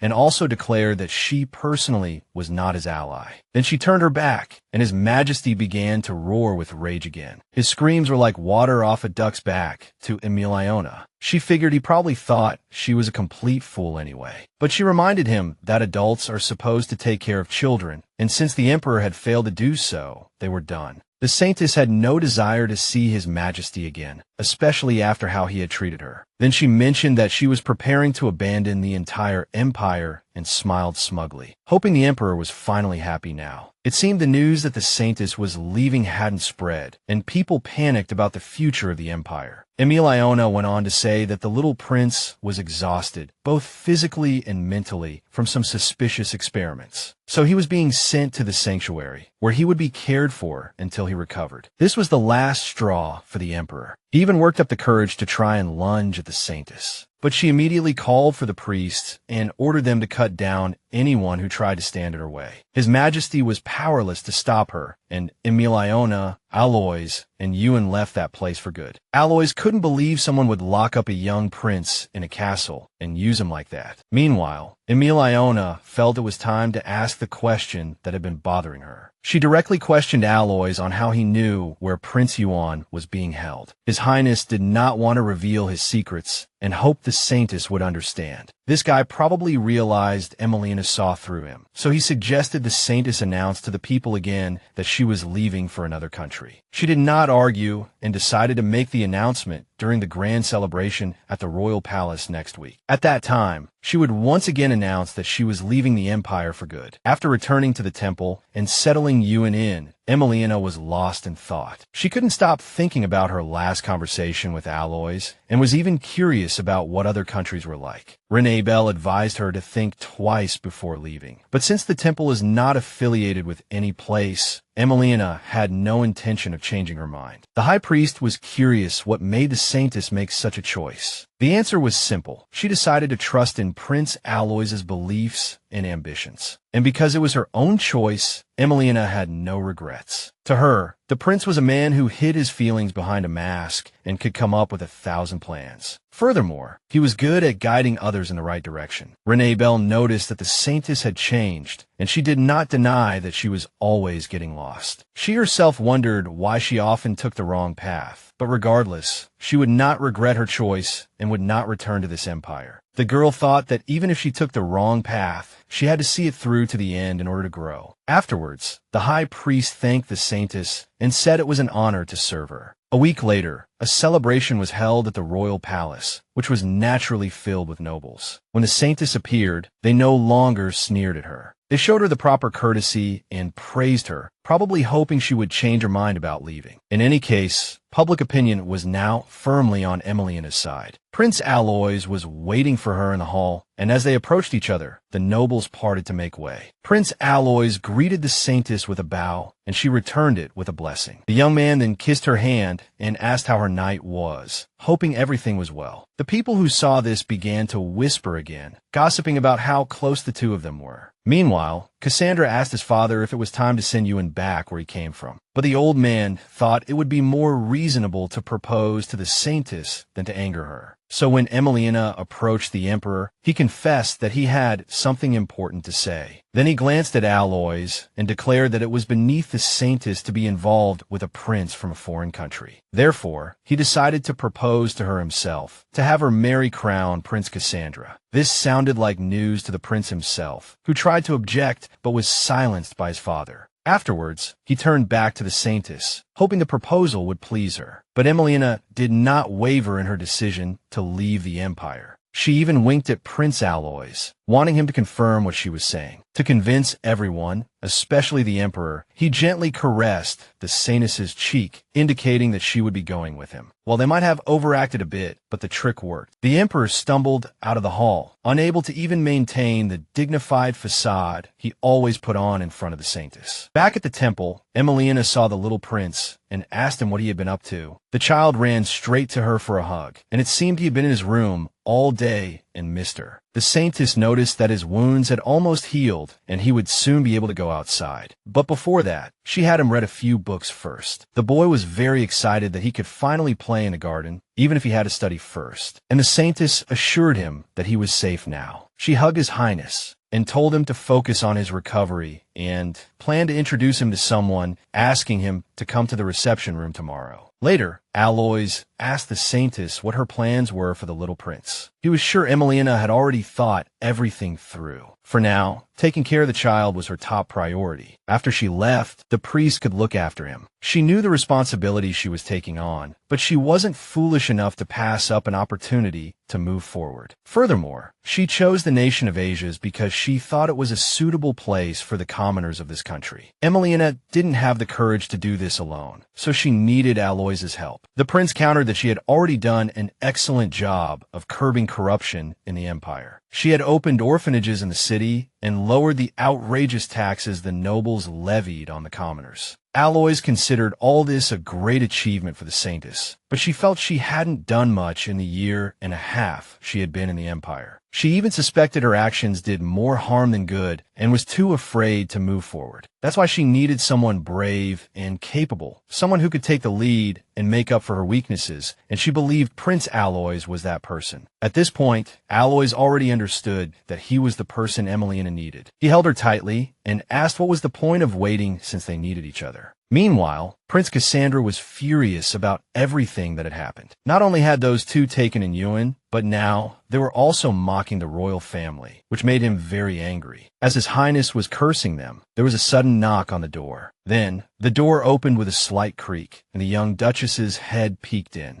Ranella, chirping as usual, told the prince that she had been looking for him everywhere. She admitted she was terrified when she arrived at the hall and found it empty. Just then, she noticed the prince's hand was badly injured and screamed as if she had broken a nail herself. Then she started interrogating him about who did it, suspecting something had happened at the party. But Cassandra pulled back the hand she had grabbed and explained that the Saintess was about to leave the Empire. Ranella was somewhat surprised, although she had heard similar rumors. Then, she became furious that the Saintess dared to defy His Majesty and get involved with some prince. The Duchess thought they should go to the Saintess right now and stop her from leaving the Empire. A sly smile appeared on her face as she suggested that the prince couldn't just let her leave. Cassandra thought about it and felt that what the young lady said made sense. She kept egging him on, saying that Emilione should be at the temple right now. The next day, the Saintess was tutoring the little prince, helping him read various fairy tales. The child was enjoying the reading, so she told him he could ask for more books after finishing these. Just then, Chun practically burst into the room, very eager to see the Saintess. The little one rushed over to hug her, thanking Emilione again for taking such good care of her. It was then that the Saintess decided to introduce the two children to each other. When Chun heard that he was a real prince, she became incredibly excited and walked over to him. It turned out the girl was quite talkative, but Yuan was a bit overwhelmed. Their pleasant acquaintance was interrupted by a loud shout from the crown prince, who stormed into the room angrily. Duchess Ranella followed silently behind him, and Emilione knew they were up to no good. Cassandra wanted to have a serious talk with the Saintess, but he faltered when he saw Yuan was also present. Emilione hid the child behind her and demanded the prince explain why he was back again. He only said that their conversation at the palace wasn't over, but the Saintess wasn't buying it. She was angry at his repeated disrespect, and he had come uninvited. The prince retorted that the temple gates were open to everyone. Ranella started to chime in, saying His Highness had wasted precious time coming here. Nevertheless, the Saintess didn't want to waste time on what she considered a pointless conversation, which angered His Highness again. But Emilione wasn't finished. She declared that the crown prince must apologize to her immediately. As the tension escalated, she noticed the Saintess was upset and went to pull on her sleeve. Emilione realized the girl was scared and berated the prince for frightening the children. Her anger poured out at the unwelcome guest again, as she was fed up with being at his mercy. Both the prince and the duchess were stunned. They never expected the Saintess to act this way. Ranella tried to say Emilione was going too far, but Emilione quickly shut her up and told her to think carefully about who was crossing the line here. Then she knelt before the children and apologized for letting them see such an ugly scene.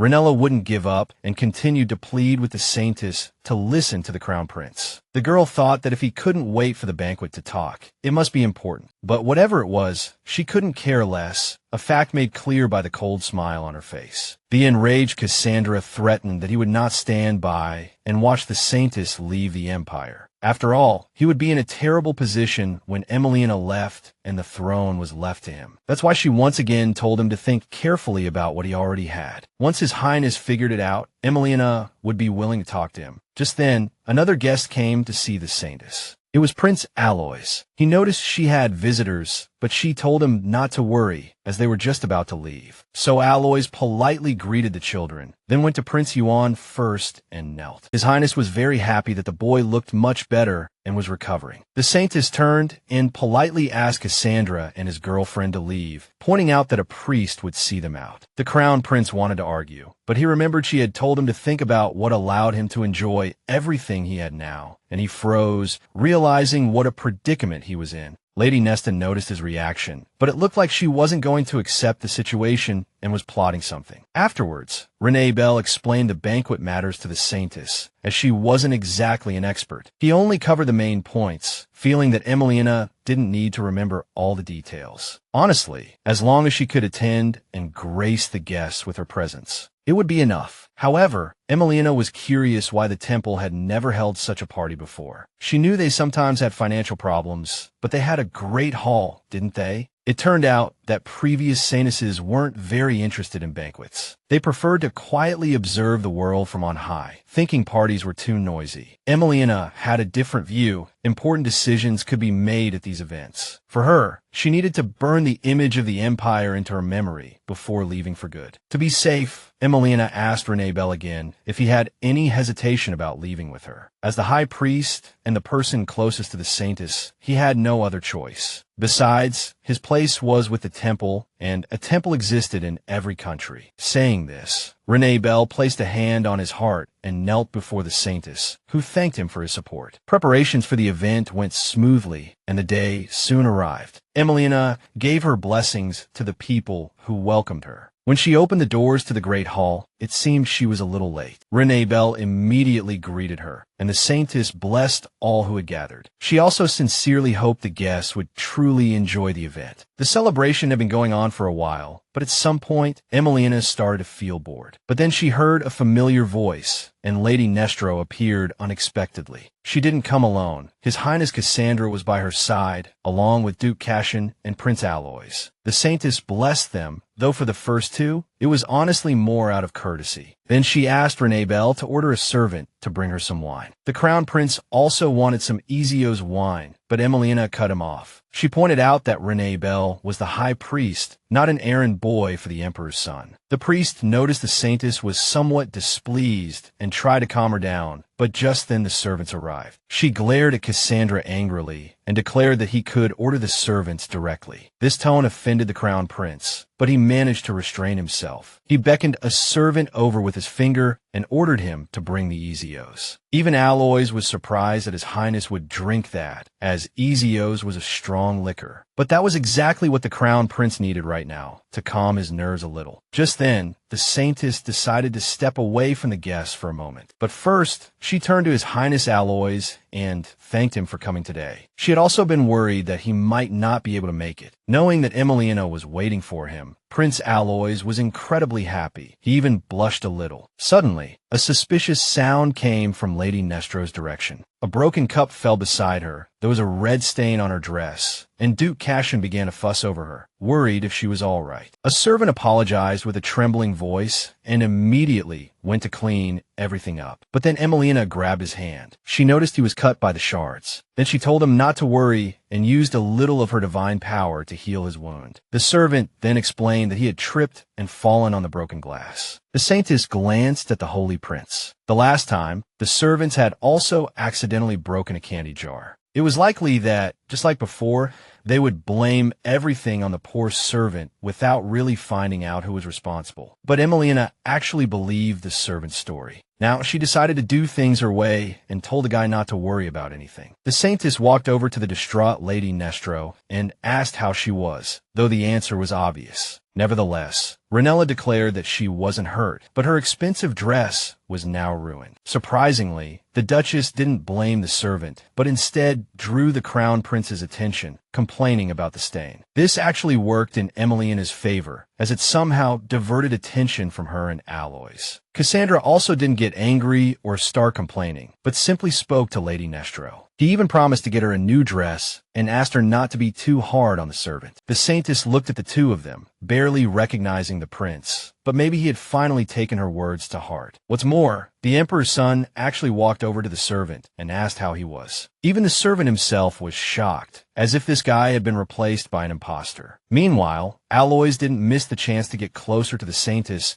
and was also curious about Cassandra's change. Then Emilione turned her attention back to the pained face of the young Duchess, telling her not to worry, as another dress would be prepared for her immediately. She also noticed that Duke Cashion's sleeve was torn and offered for him to come along. The three of them were heading to the guest rooms when Ranella suddenly had another bright idea. Pretending to be an innocent lamb, she stammered that she didn't want to be a burden at the Saintess' celebration and was ready to leave. Duke Cashion was about to argue, but Emilione cut in, reassuring the Duchess and telling her it was fine if she wanted to leave the event. Lady Nestro thanked the Saintess for her kindness and quickly headed for the exit. Cashion, however, was curious why Emilione was bothering with all this. It was the servant's job, but she couldn't just stand by while her precious guests were hurt. Besides, the priests were not her servants. This even made her wonder what the Duke thought priests were. He explained that they were people who dedicated their lives to serving God and the Saintess, and in addition, they helped both nobles and commoners. Emilione suddenly told him to shut up. He was speaking so loudly that Lady Nestro, who hadn't gone far, heard him. He didn't understand what was happening and felt he must have said something wrong. Emilione realized the Duke had never really considered how the priests sacrificed their own power to help others. She reminded him that it was also the duty of nobles to care for the common people. Realizing he had truly said the wrong thing, the Duke bowed deeply to apologize to the Saintess, although she hadn't asked for an apology, as most nobles thought that way anyway. But Cashion insisted on apologizing, admitting he had been short-sighted. He then asked to say a few more words and brought up the Chandelier Incident, when he had failed to protect her. He swore that from now on, he would prioritize the Saintess' safety, even if Ranella was nearby. Later,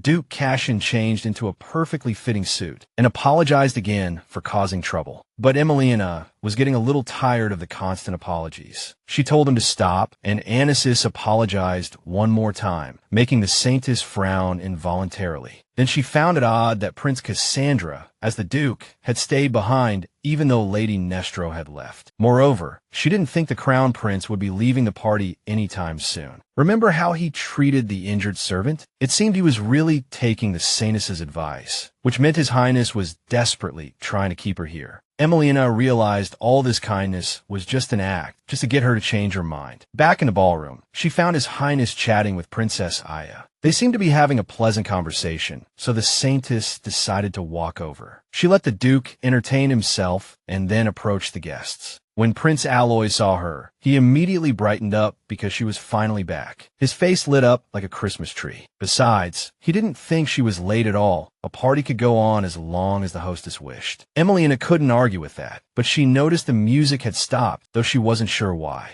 Aloys leaned in close and explained that even the god of music had held his breath at her beauty. His face was so close to hers that she blushed a little. But this guy was just following his feelings, especially since rumors about them were already flying around. He was right, and the Saintess once again noticed how people were whispering and staring at them. Only the Crown Prince was displeased by this. His anger began to boil. Just then, a curious lady approached the couple, and after mustering her courage, she asked what the relationship was between Emilione and Aloys. The Saintess herself thought it was rude to discuss her relationship with the prince with someone, especially in front of so many guests. Aloys came to the rescue in time, telling the lady to ask him if she had any questions. Cassandra sneered, saying that Prince Aloys was clearly obsessed with protecting the Saintess. For a moment, the atmosphere in the room was so tense you could cut it with a knife. Then Emilione chimed in, reminding everyone that the Crown Prince himself had also protected her just now. Aloys interjected again, assuring her that he truly wished to serve and protect the Saintess, and that a prince like him was more than enough to keep Saintess Emilione safe. His words were flattering to her, but stung the Crown Prince, making him snarl like a mad dog. Aloys ignored his anger, kissed the Saintess's hand, and started chattering away by her side again. He then thanked Cassandra, saying he was overjoyed to be able to fulfill his dream, and it was all thanks to him. He was completely teasing His Highness, and, judging by his reaction, he was doing a pretty good job of it. Later, Emilione sat in a room with a glass of wine, thinking about how much fun she had today. It was a pity that being a Saintess meant she couldn't even get drunk, but damn it, she really wanted to be a little tipsy tonight. Just as she was bringing the glass to her lips, a young man with green hair approached her and introduced himself as Ezua Curvin, the son of a count. Hearing the name, the girl racked her brain, and a person with the same name came to mind. But the man standing before her was definitely not the guy she knew. She claimed it was a terrible thing to use someone else's name and demanded he reveal his true identity. The young count looked completely bewildered, confusion written all over his face, insisting that he was Ezua. What's more, he swore he was the same Ezua that Emilione had rejected long ago. He then confessed that he had gone to a mage in the east to change his appearance. The Saintess sensed that this guy had severe anxiety about his appearance and asked him what was troubling him. The man hesitated, clearly embarrassed to admit it, but he eventually confessed, saying he wanted to change himself so he wouldn't embarrass her. The girl was stunned. It seemed she had run into another obsessive suitor. A man who wanted to become handsome just because she rejected him was now hoping for a second chance. Ezua knelt before Emilione, looking at her like a loyal puppy, and begged her to go out with him. The Saintess was completely flustered and tried to explain that her rejection had nothing to do with his looks, but he kept repeating that he could become as handsome as the men who often hit on her. Now he was saying he wouldn't get up unless she accepted his feelings. Emilione was starting to get a headache. She just couldn't understand why some people were so stubborn. To end this pointless conversation, she decided to turn and walk away, since he liked sitting on the ground so much. But just then, something strange and terrifying happened. She caught a glimpse of him out of the corner of her eye. He reached out for her, and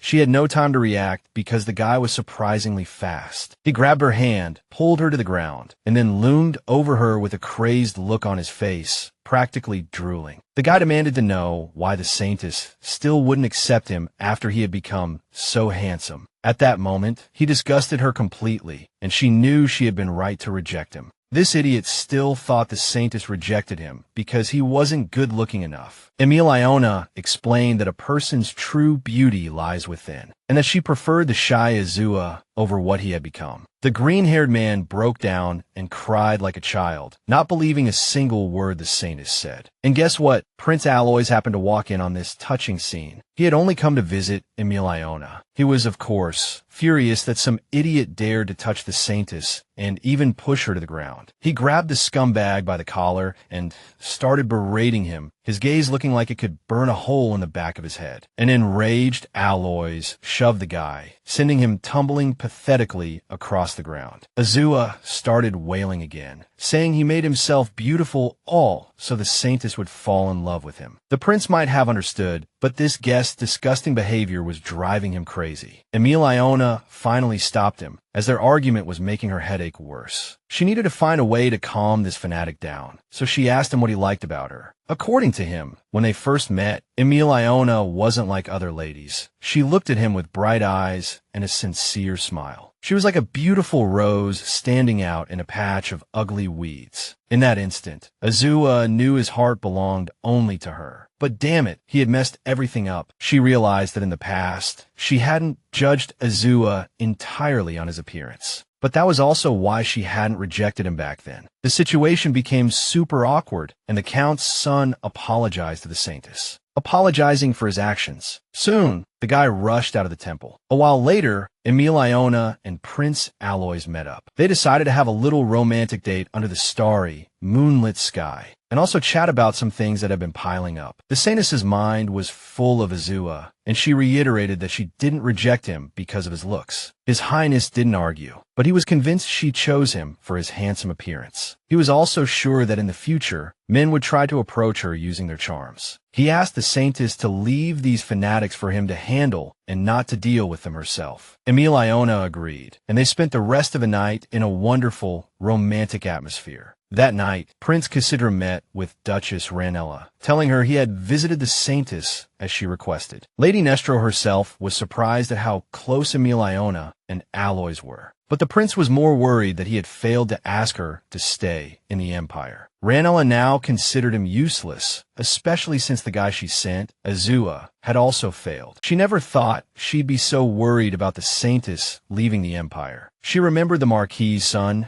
giving her the holy book she had requested as a token of his affection. The reason she wanted that book was that it contained a method for getting rid of the Saintess. There was a poison found in a specific monster that even a Saintess could only neutralize slowly. Ranella had devised a way to seal the Saintess, which was why she had sent those monsters after her multiple times. But Emilione ended up protecting the Duchess from them, and even tamed the monster that attacked her. That's when everything went wrong. This Saintess was much more powerful than the previous ones, and she might expose Ranella. This made Lady Nestro think that she was the one who could help her achieve her ultimate goal. Another sinister plan formed in her mind, and she asked His Highness the Prince to hear her out. Ranella planned to secretly follow Emilione and try to persuade her to return to the Empire herself. It might sound risky, but she told the prince not to worry. If things got really tricky, Lady Nestro would ask the Saintess for help herself. If the Saintess proved her loyalty by going overseas, this plan was perfectly feasible. It was time to hit the road, and everyone from the temple came out to see Emilione off. To be safe, the Saintess had Jessie repeat her instructions one more time. She recited them like the Lord's Prayer, saying she had to take good care of Prince Yuan and the little monkeys. She was almost in tears because the Saintess was leaving, but the Saintess told her not to be sad. The priests holding the monkeys also looked very upset about the Saintess's departure, but everyone knew she had to go. Emilione hurried Renee as it was time to leave. As they got into the carriage, Jessie pleaded with them not to forget everyone and to come back soon. As a final farewell, the Saintess waved and told everyone to hold down the fort until she returned. Back at the docks, Ranella was a little down about her cousin's departure. Even though he swore they would have many chances to get together later, Lady Nestro was a bit miffed. The Crown Prince came over and asked when Emilione was expected to arrive. They reported to him that the Saintess could arrive at any moment. No sooner had Prince Aloys finished speaking than they saw her carriage approaching. Knowing that Emilione was really leaving the Empire, Cassidra even felt a pang of sadness. But Ranella just smirked, clearly pleased with her performance and plotting her next move. She took the Crown Prince's arm and told him not to be too sad, as the Saintess would be back soon. But for some reason, her touch made him uncomfortable, and he snatched his hand away. Lady Nestro understood that he was taking his anger out on her for failing to keep the woman there. The Saintess's carriage drew closer and stopped, and Renee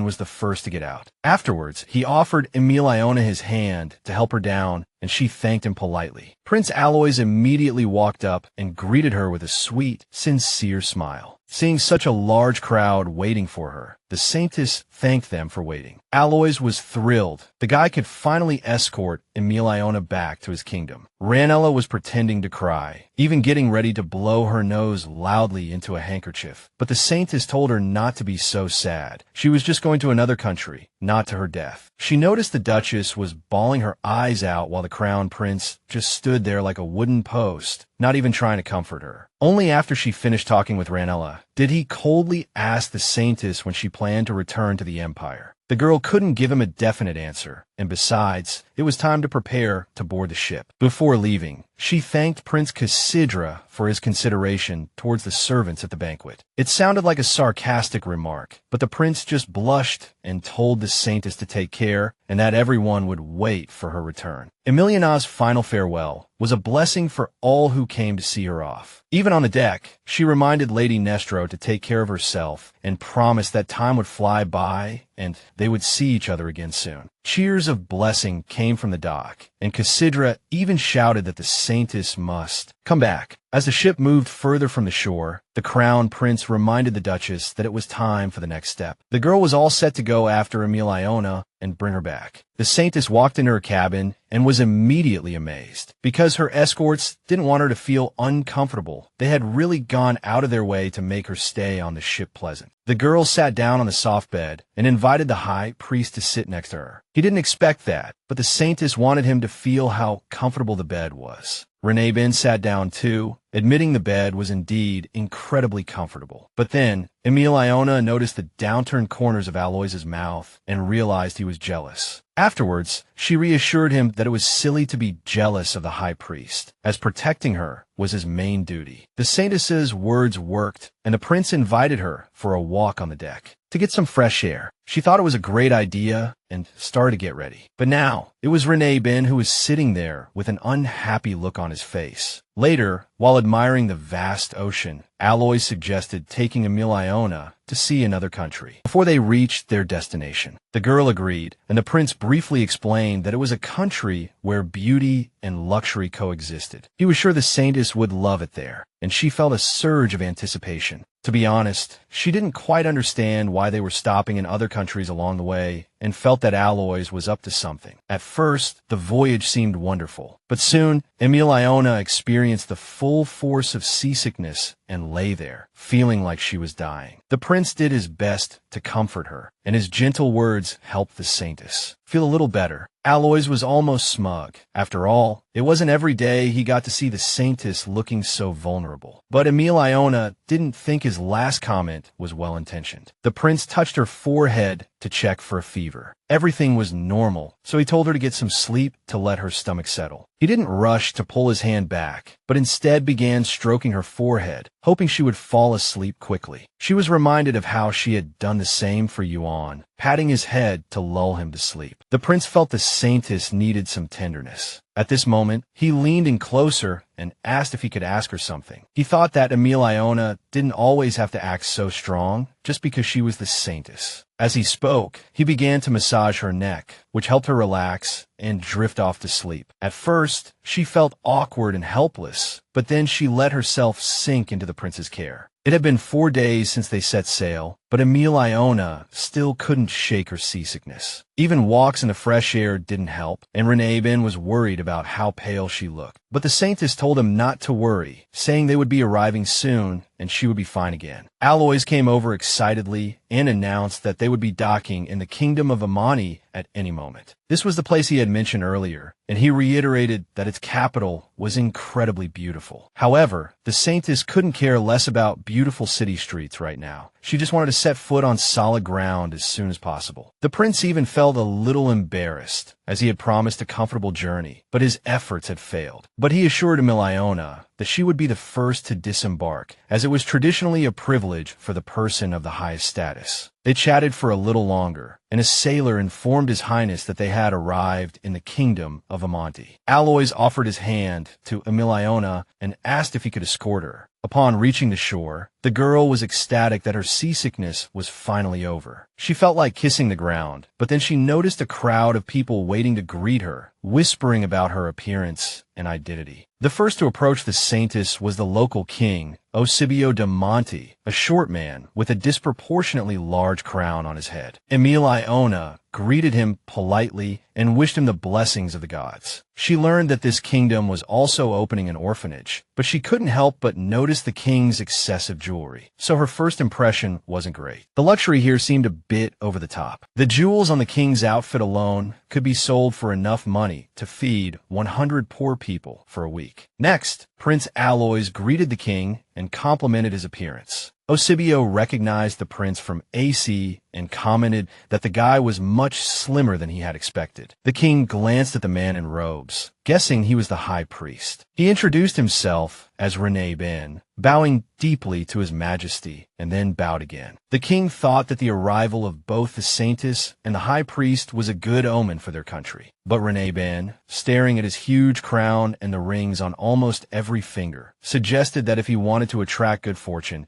he'd be better off using those jewels to hire an alchemist. But the king meant that the country would prosper by receiving divine grace. Ranella retorted that a country's prosperity depends entirely on the king's own efforts. Eusebio realized it was futile to argue and offered the Saintess a carriage decorated almost entirely in gold. However, Emilione wanted to ride separately from the king. Although he explained that his carriage was spacious and could easily accommodate all the arriving guests, the Saintess asked His Majesty not to worry, saying his carriage was too flashy for her. So he pointed to a more modest carriage. Emilione said she wanted to take that one. She felt it would be more comfortable for her and her companions. Eusebio was stunned, not understanding why the Saintess would choose such a shabby carriage, as if it were a personal embarrassment to him. He begged her to ride with him in the main carriage, but she told him flatly that she did not want to ride with His Majesty. Then she gave him a stern look, hoping she wouldn't have to say it a second time. This seemed to frustrate the king, but he still made sure a separate carriage was prepared for the guests. The Saintess walked straight to that carriage, saying they would meet at the capital's gate. On the way, Ranella kept marveling at how luxurious everything was, not just the king's clothes, but even the carriages. Emilione also noticed this excessive extravagance and asked Aloys what he was hiding from her. She felt he must have left out something extremely important about this kingdom. But the prince didn't give her a straight answer, just telling her to wait and see what would happen. Ranella, for his part, was wondering how all the money was being spent, as the kingdom didn't seem that rich. The Saintess was wondering the same thing, since the king and nobles were dripping with jewels. Something was definitely off, and Emilione looked at Aloys with a questioning gaze. The prince wore that sly smile again, saying it wouldn't be fun if he just told her the truth outright. But the Saintess was in no mood for games now and was starting to get annoyed. But the prince promised that she wouldn't get to see his true side if he revealed the secret of the Vamani kingdom. He wanted the Saintess to see for herself what this country was really about. Then he gently caressed her cheek and told her not to be so tense or she'd get wrinkles. They finally arrived at the palace, and both the high priest and the Saintess were left speechless. They had never seen a building so resplendent with gold. Emilione was mesmerized and impressed. It truly looked like the height of luxury. I, as the narrator, have a feeling this is all just a facade like the Emerald City. Let's see what's really going on. The king came up behind Emilione and asked if she liked their palace. They had really gone all out for the Saintess's visit. He then suggested heading to the dining hall, but the high priest pointed out that she was still seasick. He suggested taking her to her room to rest first. The king agreed, but the high priest's room wasn't ready because the servants had messed up. So he suggested that Ranella stay at the temple until his room was ready. This was like a slap in the face to Ranella, and he was about to argue, but the Saintess stopped him and asked if the resting rooms for her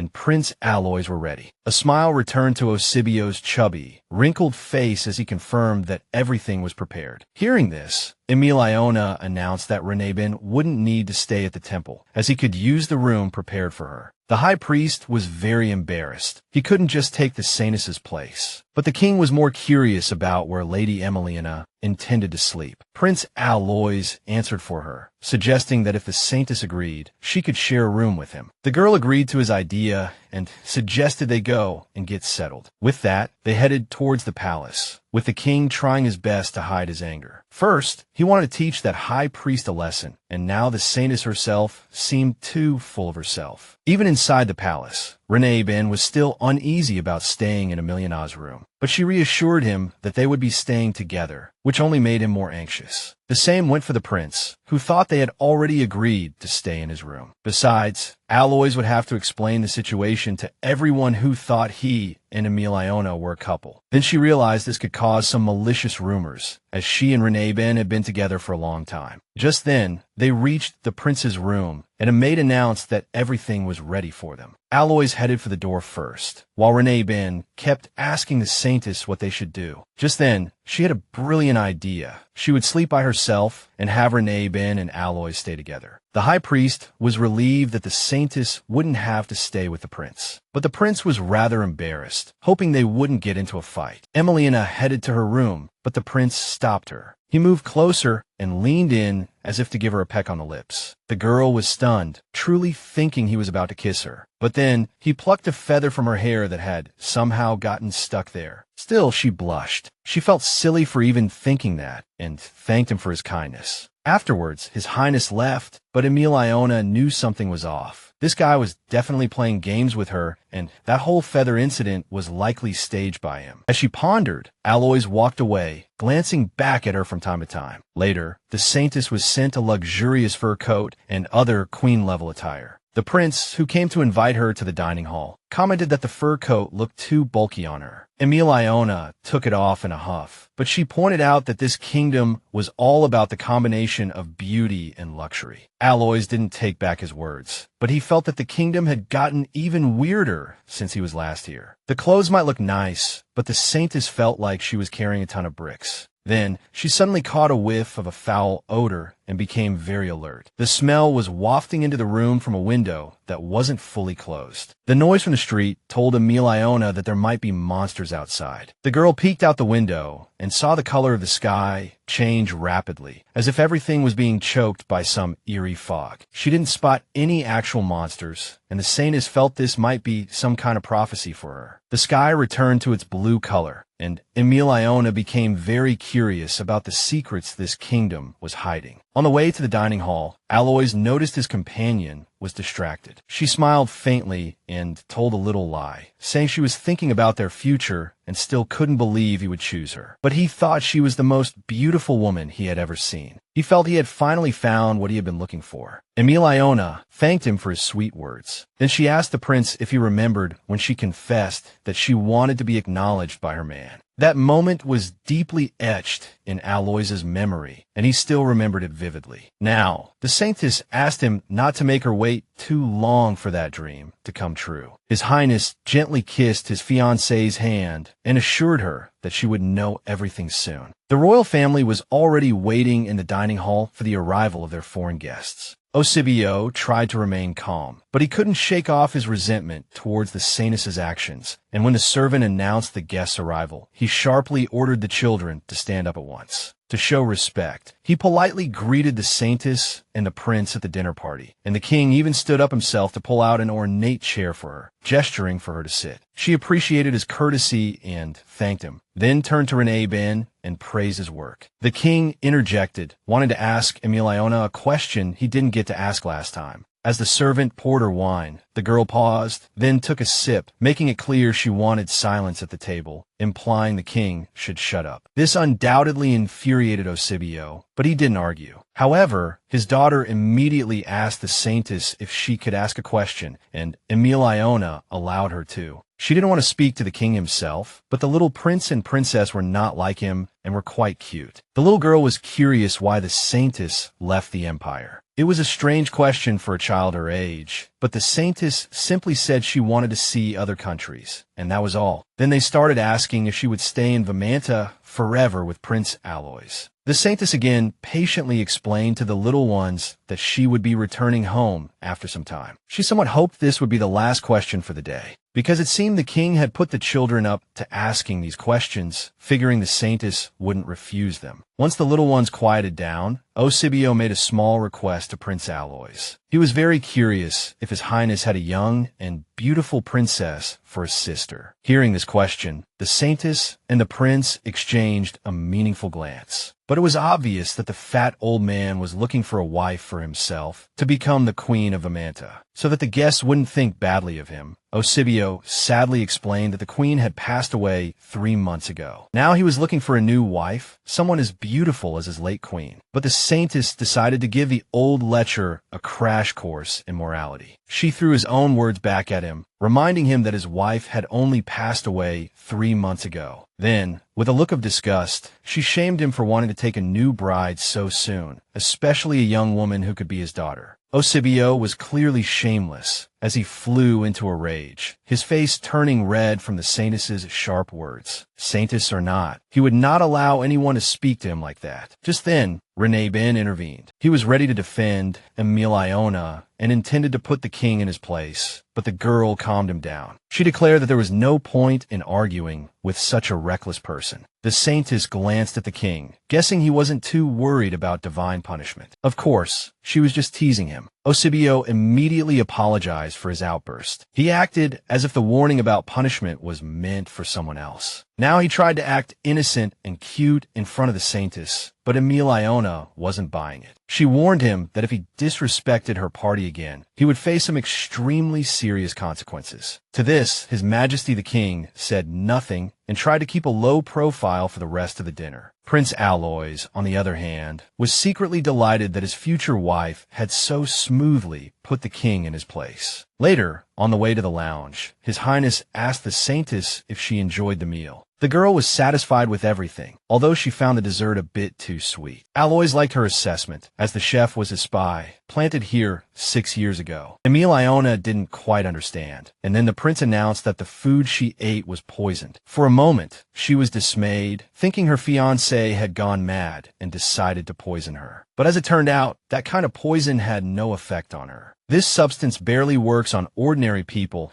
and only takes effect after months of continuous use. And besides, it was intended for the king. Nevertheless, Emilione was frustrated and warned him that she didn't like men with secrets. The prince had no intention of hiding anything from the Saintess, or he wouldn't have brought up at all. He explained that the first sign of poisoning is the loss of taste, but by then, it's too late to do anything. Now Emilione thought Aloys's confession to killing a royal was too bold. He argued that the only way for a foreign prince to take out a king was with poison. But the Saintess was angry that he could have harmed the children, and she was prepared to punish him if there wasn't a good explanation. Aloys didn't want the children to be harmed and hoped to find another way, which was why he brought the Saintess here. Realizing his target was only the king, Emilione asked him why. But the prince felt that 1,000 words wouldn't be enough and that it was better to let her see for herself. But they could only do so when she was ready to face the truth of what was happening in this country. The girl swore she was stronger than she looked and could withstand any horror. Besides, she could see that the prince didn't really think that, or he wouldn't have brought up the engagement. But at the same time, he treated her like a small child who needed protection. Aloys shyly apologized, saying he just felt Emilione wasn't ready for the reality of this kingdom, and he believed that the Saintess couldn't remain indifferent to the suffering of innocent people. More importantly, His Highness himself might be the one who wasn't ready, afraid that his bride would suffer when she saw the whole truth. A little later, Emilione went to see the high priest, who was leisurely reading a book by the fireplace. But he had a bad feeling about the Saintess showing up so late and asked her what was wrong. The girl admitted she was troubled by a question she couldn't answer for hours, and she asked for advice on how much time was needed to prepare. To face something, the high priest didn't understand what kind of preparation she was talking about. Then Emilione relayed Prince Aloys's words that she should be prepared to learn the truth of this kingdom. For some reason, this unsettled Ranella. He felt that His Highness thought the Saintess had a fragile heart, as if he hadn't seen the courage she displayed when confronting the Emperor himself. His indignant outburst even made Emilione laugh. But now the high priest himself was embarrassed, his face turning red again. Then the Saintess confessed that she would go to see the state of the kingdom for herself tomorrow, to witness everything with her own eyes. More importantly, she invited Ranella to go with her. The next morning, they told the king they were going to the temple, but he wanted them to stay at the palace a little longer. Emilione didn't understand his objection. There was nothing strange about a Saintess visiting a temple, right? When Eusebio admitted he wanted to talk to her, she told him he could wait as long as he wanted. Then she took Prince Aloys's arm and suggested they leave. As they left, His Highness simply gave the king a respectful bow, but the king was still not pleased. He warned the prince to be sure to bring the Saintess back to the palace. It sounded like a threat from a well-meaning but stern father, which the prince found amusing, so he promised he would. Later, as they sat in the carriage, Emilione asked Aloys how he could smile so easily at the king. She couldn't do it even if she tried her best. His Highness explained that he didn't have the same high status as the Saintess, so he had to be good at hiding his feelings. Then he admitted, somewhat flirtatiously, that he had failed to do so when he first met Emilione, recalling how he first caught her attention. The Saintess suspected he had used the Marquis de Chauvelin. That trick was actually a sweet fragrance, so faint that only the Saintess could detect it. He grabbed a lock of her hair and began to sniff it as if the scent were still there. When they first met, the prince had denied having a sweet scent on him. Emilione asked him why their conversation had become so cheesy that even the high priest couldn't stand it. But he masked his jealousy with the pretense of suspecting Prince Aloys of having ulterior motives for approaching the Saintess. His Highness chuckled and assured him that he would not do anything bad to Emilione.